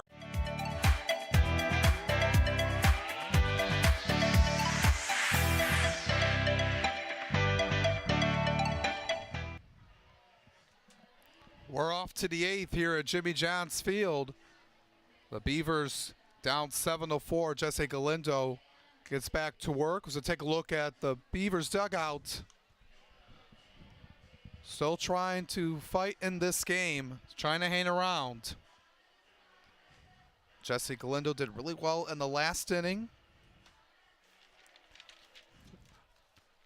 as he comes in for his 2nd inning of work.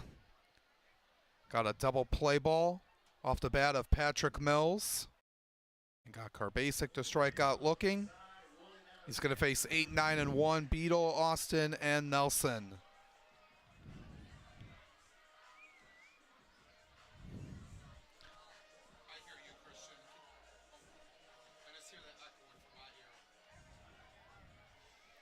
So Zach Beadle will lead things off. The first pitch, that one foul.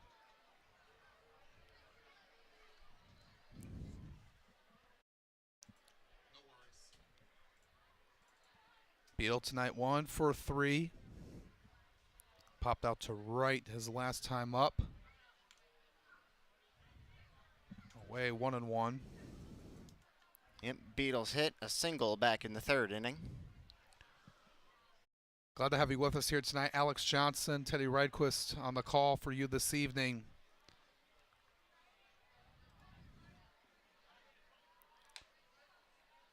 Swing and a miss through that one at 85. Now 1-2 on Beadle.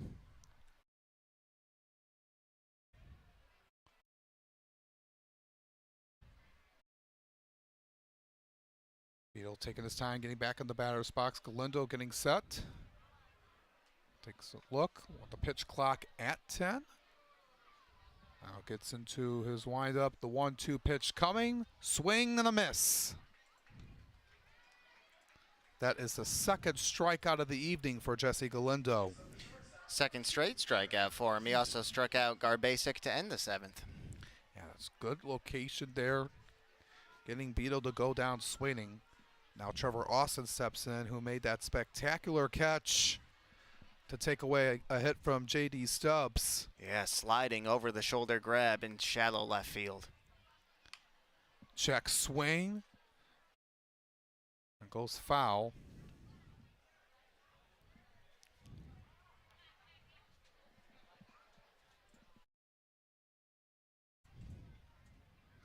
Austin walked and scored in the 3rd, flew out to right in the 4th, and then grounded into a fielder's choice to end the 5th. The Beavers have recovered here. No, they've retired the last 11 Mammoths. Well, the last hit being the RBI single by Mills in the 5th. Foul territory. Long run for Bolin, able to hold on to the ball. Looked like maybe he was going to get out of his glove, like it was holding on it by a hair. But kind of double caught it there, but he made the play. Malik Bolin.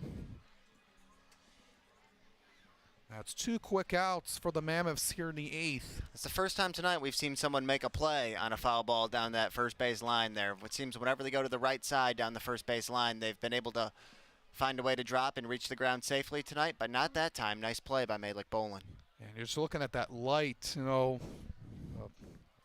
right above first base, right by where those seats are and next to the Mammoths dugout here tonight. Got a pitch clock violation, the 1-ball penalty, so it is now 1-0 on Dre Williams-Nelson. Yeah, Connor Caparelli had one for the Mammoths earlier in the game. So both sides with 1 pitch clock violation. Dre Williams-Nelson with an RBI, a couple of RBIs here today. And had a single and reached second base on that play where it was Austin and then Williams-Nelson as well. So 2-2 is the count on Williams-Nelson. Dre Williams-Nelson, 23-year-old native of Houston, Texas. I mentioned he was drafted by the Angels in 2018. That's that one foul. We mentioned less than 10 picks apart from Nick Lucky in that 2018 draft class. In the 14th round.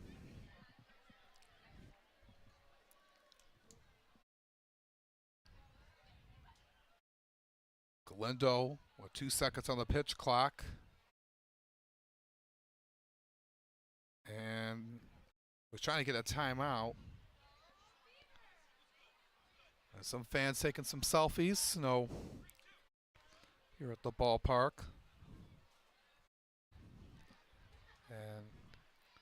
And they did change the count to 3-2. I'm not sure if they called another pitch clock violation on Galindo there. Yeah, they must have, yeah. Payoff pitch coming. And he lost him outside. So it's a walk for Dre Williams-Nelson, but 2 of the 4 balls were freebies, pitch clock violations. Yeah.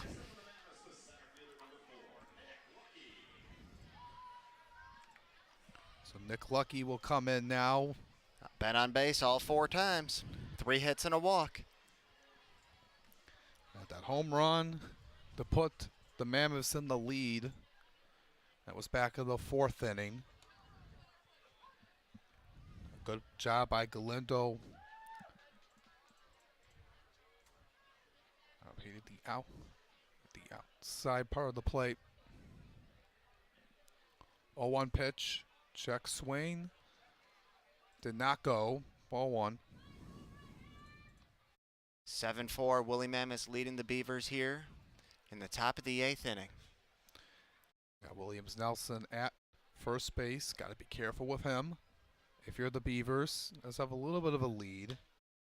Popped up into left center, shallow, not deep at all. Ben Wilcoxon calls for it. First time he's been retired in his USPBL career, Nick Lucky. Well, but still a 3-for-4 day is good for your first game in the USPBL. Absolutely. Head to the bottom of the 8th. The Beavers looking to make some noise here on the USPBL network. The Dave & Buster's method is designed to help you unlearn adulthood and discover the funner you hidden within you. The you that doesn't think about adult things and stuff. Ashley, I don't want to hear anything about your car registration when we're at Dave & Buster's. Okay. The you want to be. Let the Dave & Buster's method illuminate you. Begin the method today with 5 free games. You know you want to. Fifth Third Extra Time helps you do you better. So kick back and relax. You have extra time to avoid overdraft fees. Fifth Third Extra Time. This is banking a Fifth Third better. We're the financial champion of Michiganders. Whether you're a goal getter or dream chaser, an empty nester, or up-and-comer, anyone in Michigan can bank with us. Michigan Schools and Government Credit Union.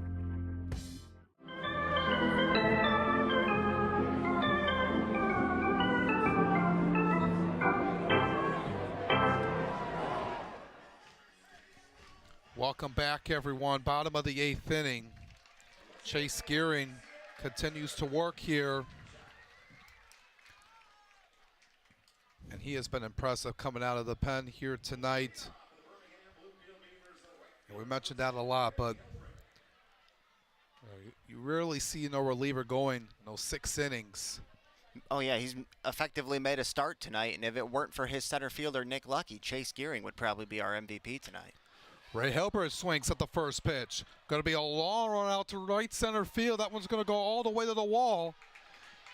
Lucky misplayed it. Hilbert was thinking about going for 3. He's going to stop at second base, but he does have a leadoff double. Yeah, Ray Hilbrook, great swing there, the double to right center field. He took a big turn around second base there, probably went about 40 feet of the way to third base, and then decided to hit the brakes and go back to second. A leadoff double. The Beavers looking to cut into this deficit here in the 8th. Brings up Christian Ortega now. Trying to get every runner they can now.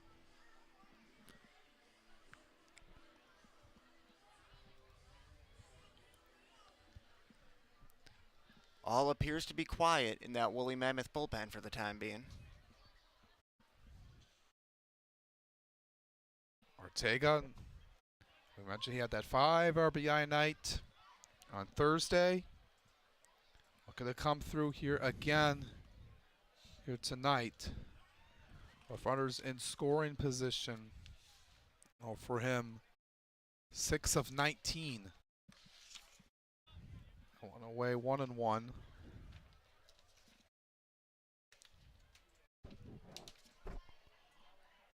Ninth double of the season there for Hilbrook. He leads the club in that category. They have a lot of extra base hit power, with Davis and Hilbrook and Bolin. That's now 2-1. Here now on Christian Ortega. Gearing set. That one right to Garbasic. Looks over at second. He holds Hilbrook. And they throw it over to Liam for the out. Yep, Alex Garbasic fielded that ground ball on the backhand. Looked Ray Hilbrook back and then fired across the diamond to Fox Liam.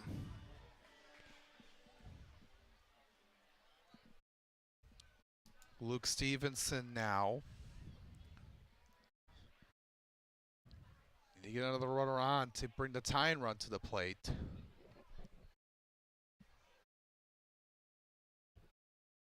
If Stevenson could get on, that tying run would be in the form of Marcus Judd. Anything they can here right now. Gearing has no signs of tiring down here, going this long. 0-2 on Stevenson.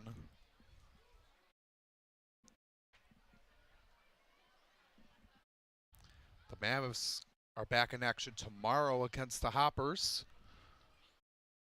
Our Sunday afternoon game. And Gearing chases Stevenson in the top part of the strike zone to go down swinging. So after the leadoff double by Ray Hilbrick, back-to-back outs here, and Chase Gearing 1 out away from getting out of it. Marcus Judd had a sacrifice fly. Well, back in the 3rd inning. That gave the Beavers the lead back for a brief moment. Good eye. He sees that one go a little outside. Yep, slider that broke just off the plate.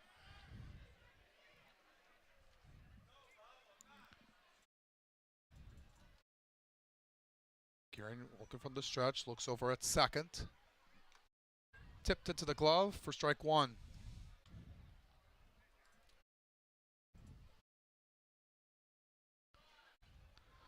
Try to move along here, get some runners on. You got 4 outs to work with. Judd trying to keep it going for Ben Wilcoxon. 1-1 pitch. Upstairs, 2-1.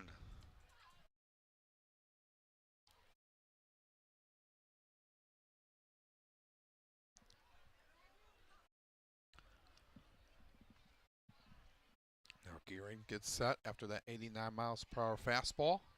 2-1 pitch at the knees. Going at him at 86. Big pitch there by Gearing to hit the corner. Major difference between 3-1 and 2-2.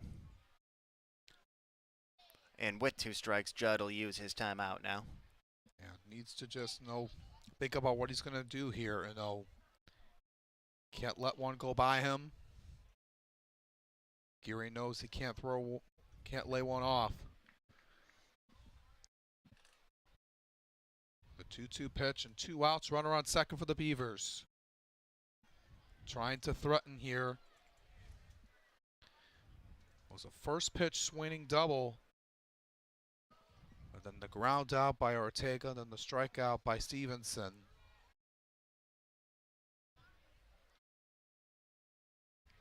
Payoff pitch coming.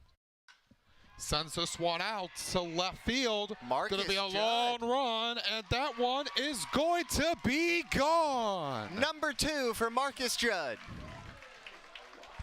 That one just barely went over the wall, and just like that, it's a 1-run game.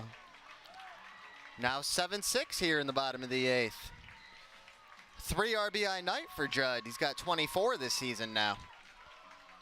That's a good carry on it, and just barely let one go over the wall. And now it is a 1-run game. It just cleared the 315-foot wall in left field. Probably about 320 on that home run for Judd. With 2 outs, too. Big hit for Marcus Judd.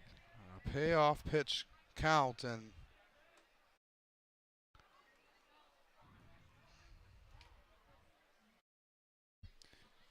now, tying run is at the plate in the form of Ben Wilcoxon. He sends that one foul.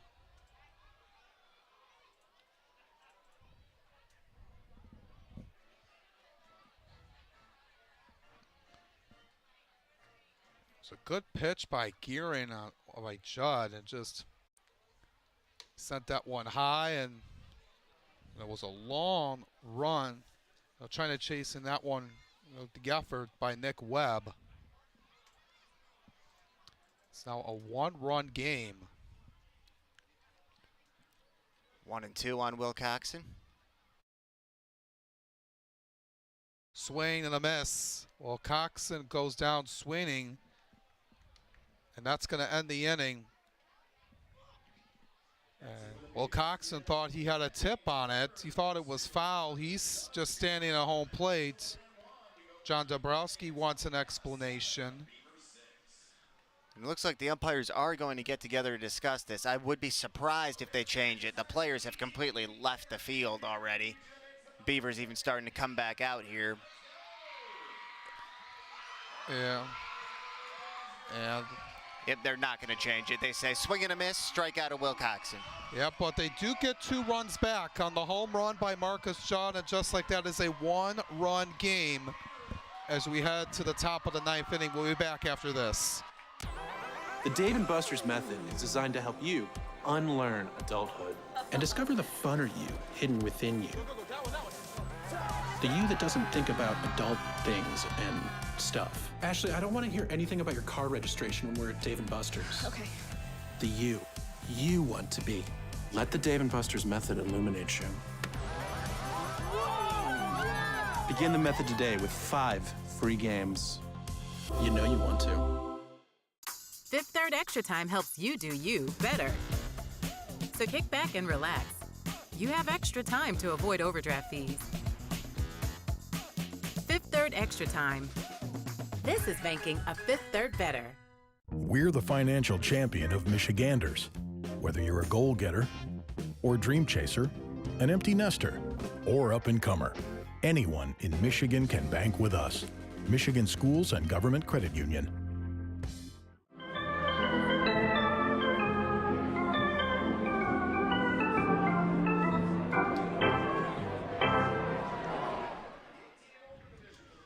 It's a different game now. It's just a 1-run lead for the Mammoths. Marcus Judd got the Beavers a little bit closer now with that 2-run jack that barely went over the left field wall. But he's coming through here now. Just only a 2nd home run on the season, but it's very huge now. Going to be a different mindset. If they're able to keep the Mammoths off the board, they'll have a chance here with the top of the order in the bottom of the 9th. New pitcher, 7th pitcher of the night. For the Beavers, it's number 16, the right-hander Nick Bonk, 23-year-old native of Buffalo Grove in Illinois, played in the MAC for Northern Illinois, one of the biggest players here in the USPBL. 6'6", 245 pounds, Nick Bonk. Yeah, his size, a bit taller than most pitchers in this league, but he's looking to keep the score where it is here, Teddy. Absolutely. Marcus Judd, he made it a 1-run game. He gave us totally changed the complexion of this game. And Nick Bonk, if he can keep it a 1-run game, the Beavers a chance to tie it or even win it in the bottom half. Yeah, you'll have Davis, you'll have Ramirez, and you'll have Stubbs. And if you get to Bolin and Hilbrick, if you get runners on, try to form a rally, But you got to take care of business here. This is going to be a difficult task here for Bonk. He'll have Liam, Morris, and Webb to face here in this 9th inning. Yeah, the good news is you avoid Nick Lucky, but other than that, it's 3-4-5. Fox Liam, an 0-for-4 night for him. Actually, that single, he should be 1-for-4. Right, thrown out trying to stretch that single into a double. Yeah, so Yeah, 1-for-4.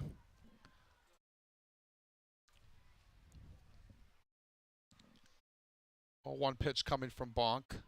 Way outside of that one. Completely missed that one.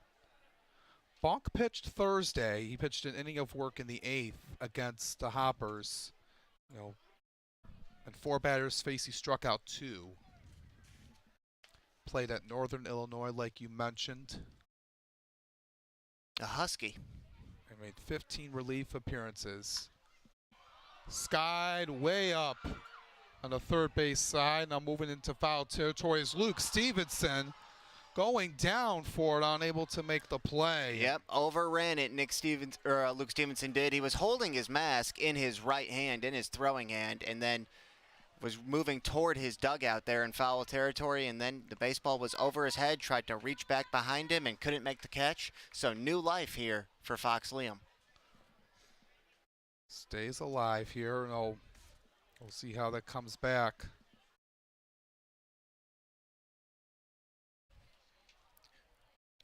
Would have been a big out there for the Beavers to retire number 3 hitter Liam. You hope that doesn't come back to bite him. Bonk, he's ahead of the count 1-2. Into his windup, pitches, nearly hits him. He moves out of the way though.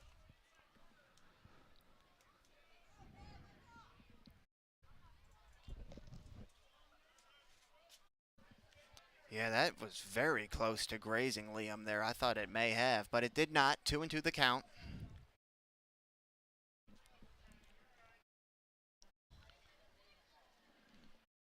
Two-two pitch coming. Broken bat. John has to get it. He throws it over to Bolin, and they do get him out. And 1-4-3 went to put out, and his bonk, did he get hit by the ball or perhaps a piece of the bat? Looks to be okay either way, but that was a weird way how Nick Bonk went down there. So one gone for Morris. And he's okay as he gets back on the rubber. Morris with 2 strikeouts and 2 walks here tonight. Looking to put the baseball in play this time. He's had some extra base hits earlier in the week, will be mentioned. In the air, right field in the foul ground. No one's going to get to that one. And Marcus Judd pulled up a little lame at the end of that play. Yeah, I wonder if a calf or something. Yeah, he's still got his hands on his knees over there by that Woolly Mammoth dugout. Yeah, he was chasing that one down and looking to walk it off. And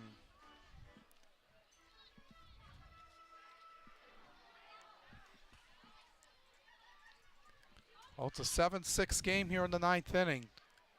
Judd will now jog back to his position at second base. Looks like he's good. Yeah. He has changed how this game is going to go here. No, the Mammoths trying to get some insurance now.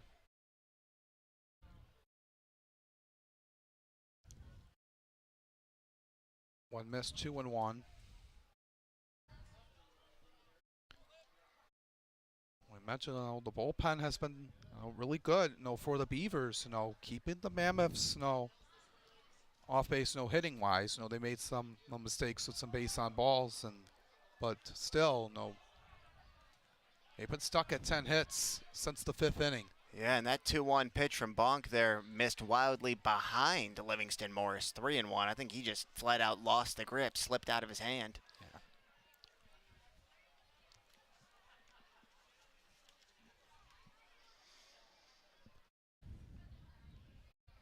Trying to bounce back here just before the pitch clock expires.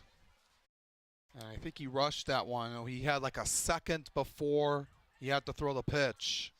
3rd walk of the night for Livingston Morris. Now Nick Webb will step in. If you're the Beavers, you want to turn 2.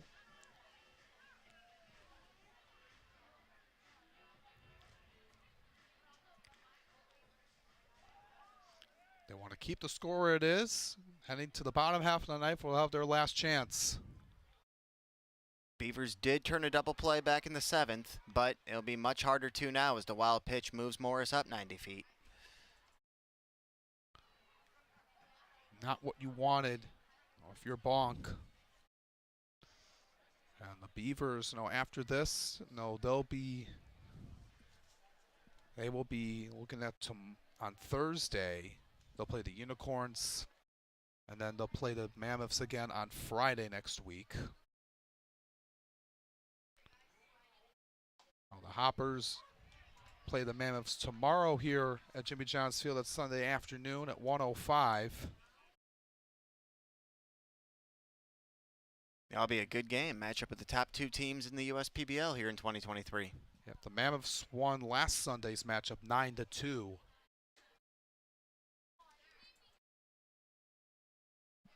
Bonk is losing his command right now. It's 2-1.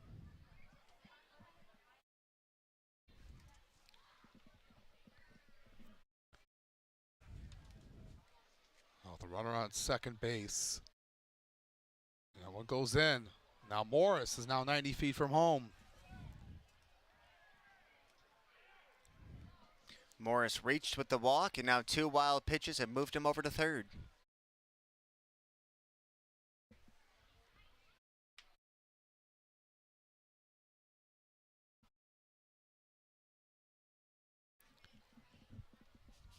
Infield in now for the Beavers.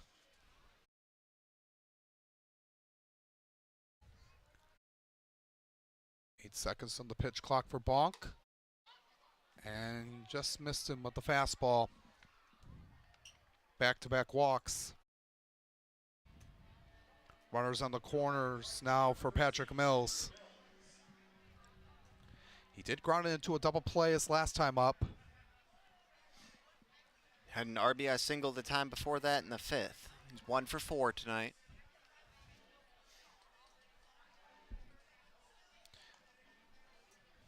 On the infield, talking over with Bonk, know how to handle Mills. Let's get a look at the action in the bullpen for the Beavers. And that looks like that is Michael Esposito warming up. The flamethrower, high 90s fastball for Michael Esposito. Looking to get out of this inning unscathed and keep this a 1-run deficit. Just you worked your way back, make it a 1-run game. You don't want to give it right back to the Mammoths.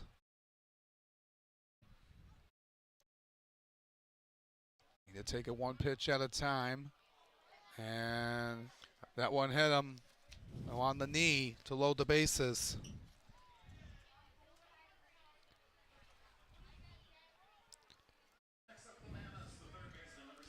Now Alex Garbasic, couple of singles for him here today.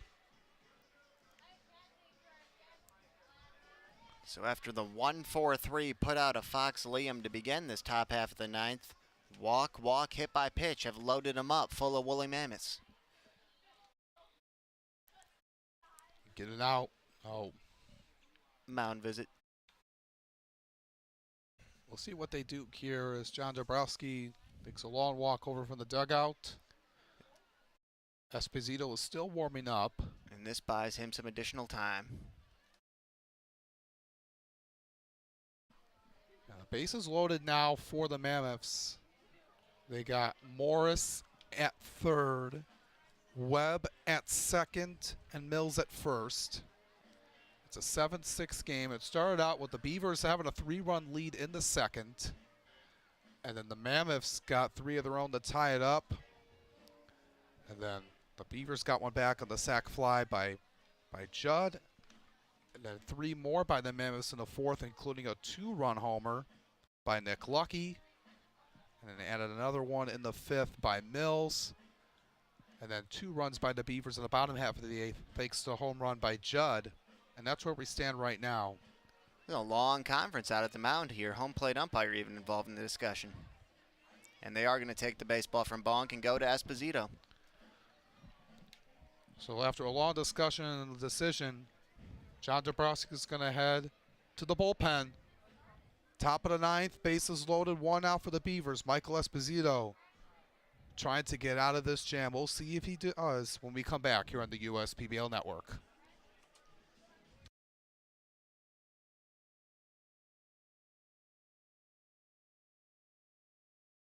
We build roads, bridges, wind farms, and pipelines, schools to skyscrapers. Our members create monuments. We operate. We're the operators and mechanics behind the advanced heavy machines that move Michigan forward. We maintain boilers and HVAC.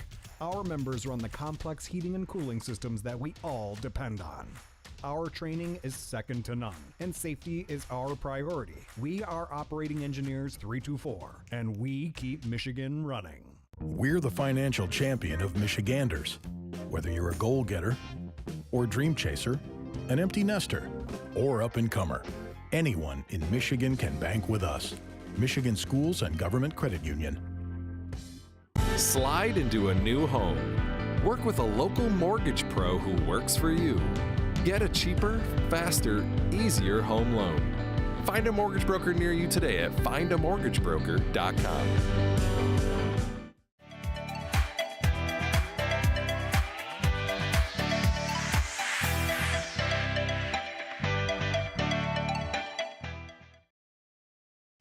Michael Esposito coming in a huge situation for the Beavers. They have the bases loaded, but they're down 1, and the Mammoths trying to get some insurance runs. They're going to face the southpaw Michael Esposito for Port Washington, New York. He's done really well coming in for the Beavers this season out of the pen, and his numbers are really impressive here, Teddy, when looking at it for him and trying to get out of this mess. Yeah, absolutely. Esposito, this will be his 20th game out of the Beaver bullpen, played in the SEC, South Carolina Gamecock. And in those 20 games, he's thrown 17 2/3 innings and has a 1.53 ERA. But the thing that probably jumps off the page the most, 17 2/3 innings, 36 strikeouts. This is a left-handed fastball from Esposito that'll get up to 95 to 97 miles per hour. He also has a slider and a changeup, but it's going to be a heavy diet of fastballs. Yeah, it does have that heat you mentioned, and holding opposing hitters to just 0.95. And no interesting fact, he did pitch for the Mammoths on Sunday against the Hoppers as an added bullpen arm needed for the Mammoths on Sunday, but back in the Beavers uniform. He did pitch also on Thursday against the Hoppers, so couple-day rest after that outing, in the 9th inning. He comes in now to face Alex Garbasic, but the bag's full for the Mammoths.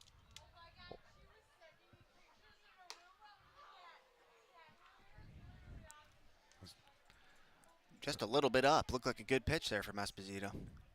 And you saw the reaction by Garbasic. Gets the benefit of the doubt with the call. All right, at the knees, going with the fastball. At 91.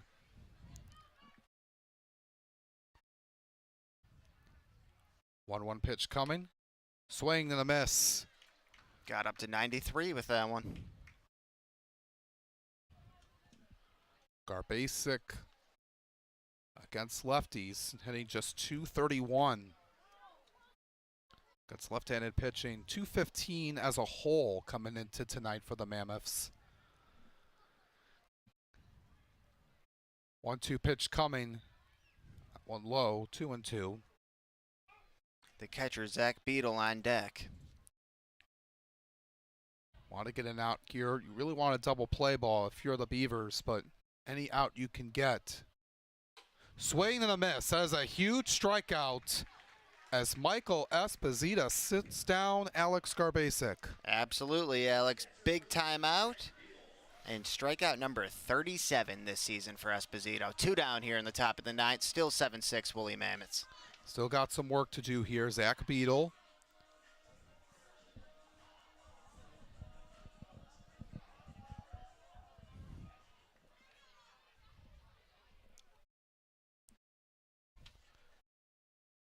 Swings at the first pitch, right back to the screen. Beadle 1 for 4 tonight. He singled and scored back in the 3rd.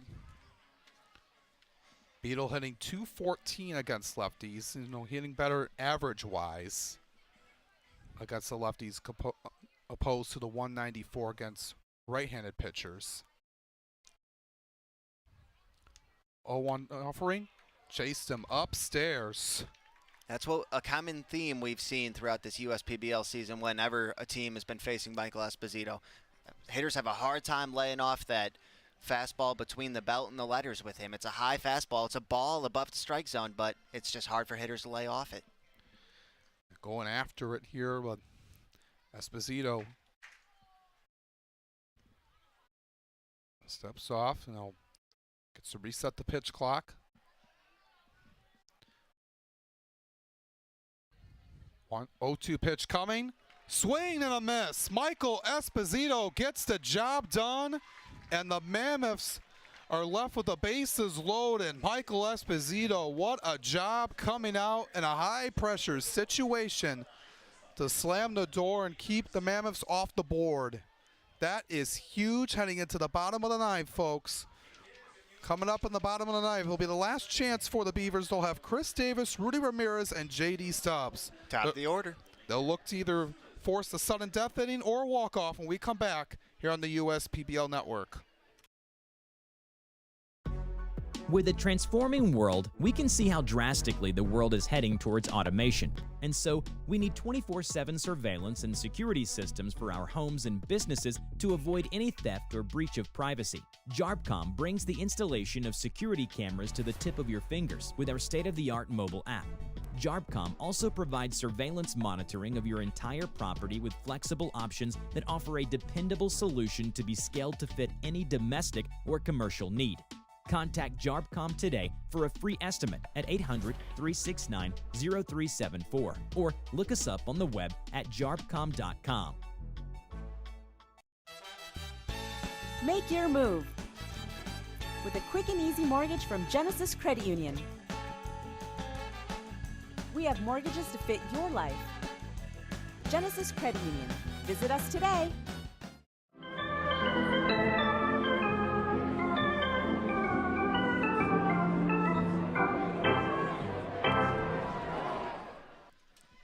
Chase Gearing will turn it over to Cal Coughlin here on the bottom of the ninth inning. The last chance for the Beavers. And with a 5 2/3 inning effort by Chase Gearing, it did really well for the most part. Only allowed that one home run by Judd. But he did really well coming out of the pen for the Mammoths here tonight. Just difficult, going through that long stretch. Hard to be perfect, but he did what he had to do. As Cal Coughlin steps in, trying to slam the door. Cal Coughlin looking for save number 3 this season. 25-year-old native of Lake Forest, Illinois, pitched for the Horned Frogs, TCU. And coming in with a 3.38 ERA in his 13th appearance in 16 innings so far. Has allowed 6 earned runs, 26 strikeouts to 4 walks. He did pitch Sunday against the Hoppers. That was his last outing, where he got 2 strikeouts and 3 batters. But he's going to face the top of the order, Davis, Ramirez, and Stubbs. The Beavers trying to stay within reach of second place of the Hoppers. A win here tonight would be huge. 7-6 is the score. The Mammoths up front. As you can see what Coughlin does with that nice off-speed pitch. And he has a sinker, a slider, a changeup, a fastball, and a split changeup that he has.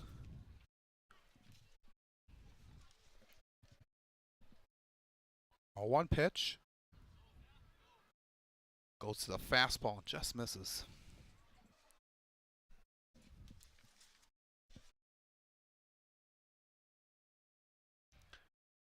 Coughlin getting into his stance. Gets ready to deliver with the 1-1 offering. And misses outside, goes back at 75 to slow it down.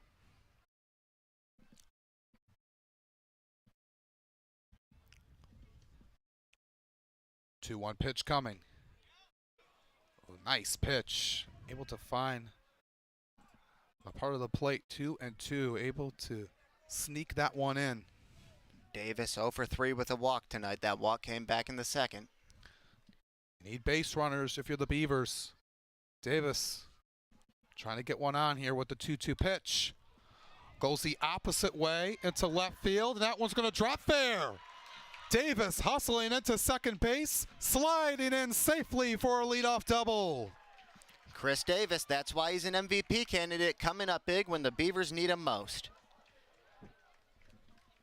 He pulled it to left in between Webb and Garbasic. You have the tying run in scoring position. You got Rudy Ramirez now. A chance to tie the game for him. Ramirez does have an RBI tonight with that single in the second.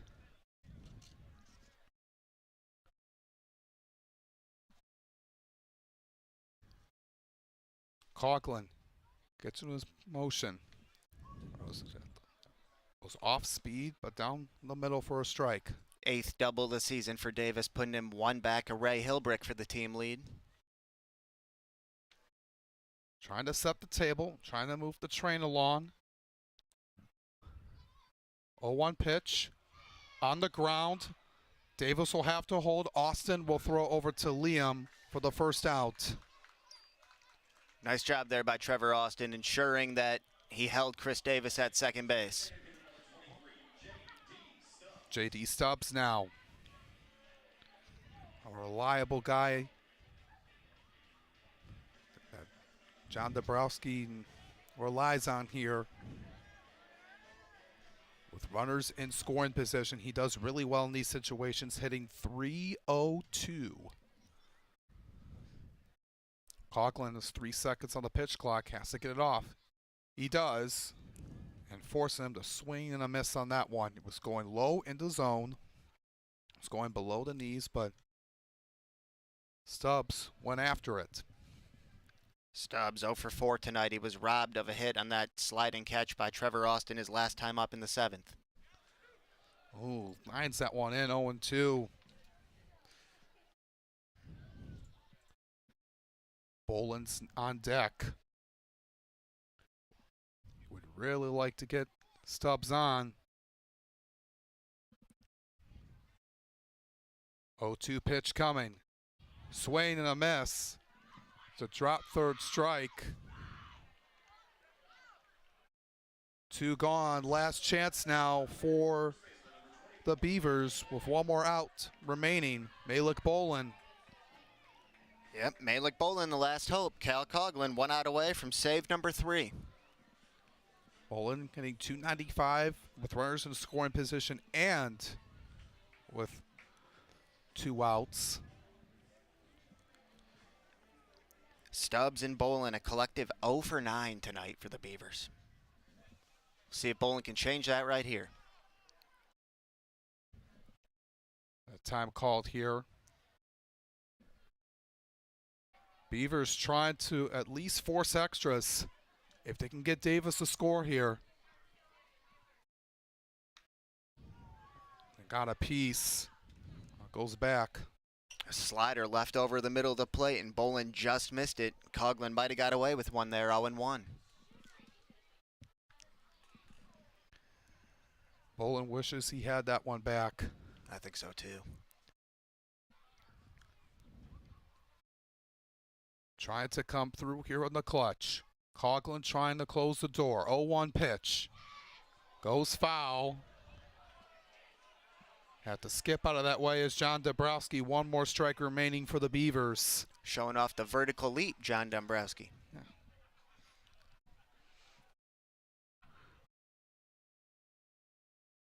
Boland trying to keep this game going. Down by 1, 0-2 pitch. And that one just missed inside. 1-2. Coughlin was really hoping that home plate umpire was going to rein him up. Yeah, tried to front door him with that slider in the inside corner and just missed with it. Still alive here.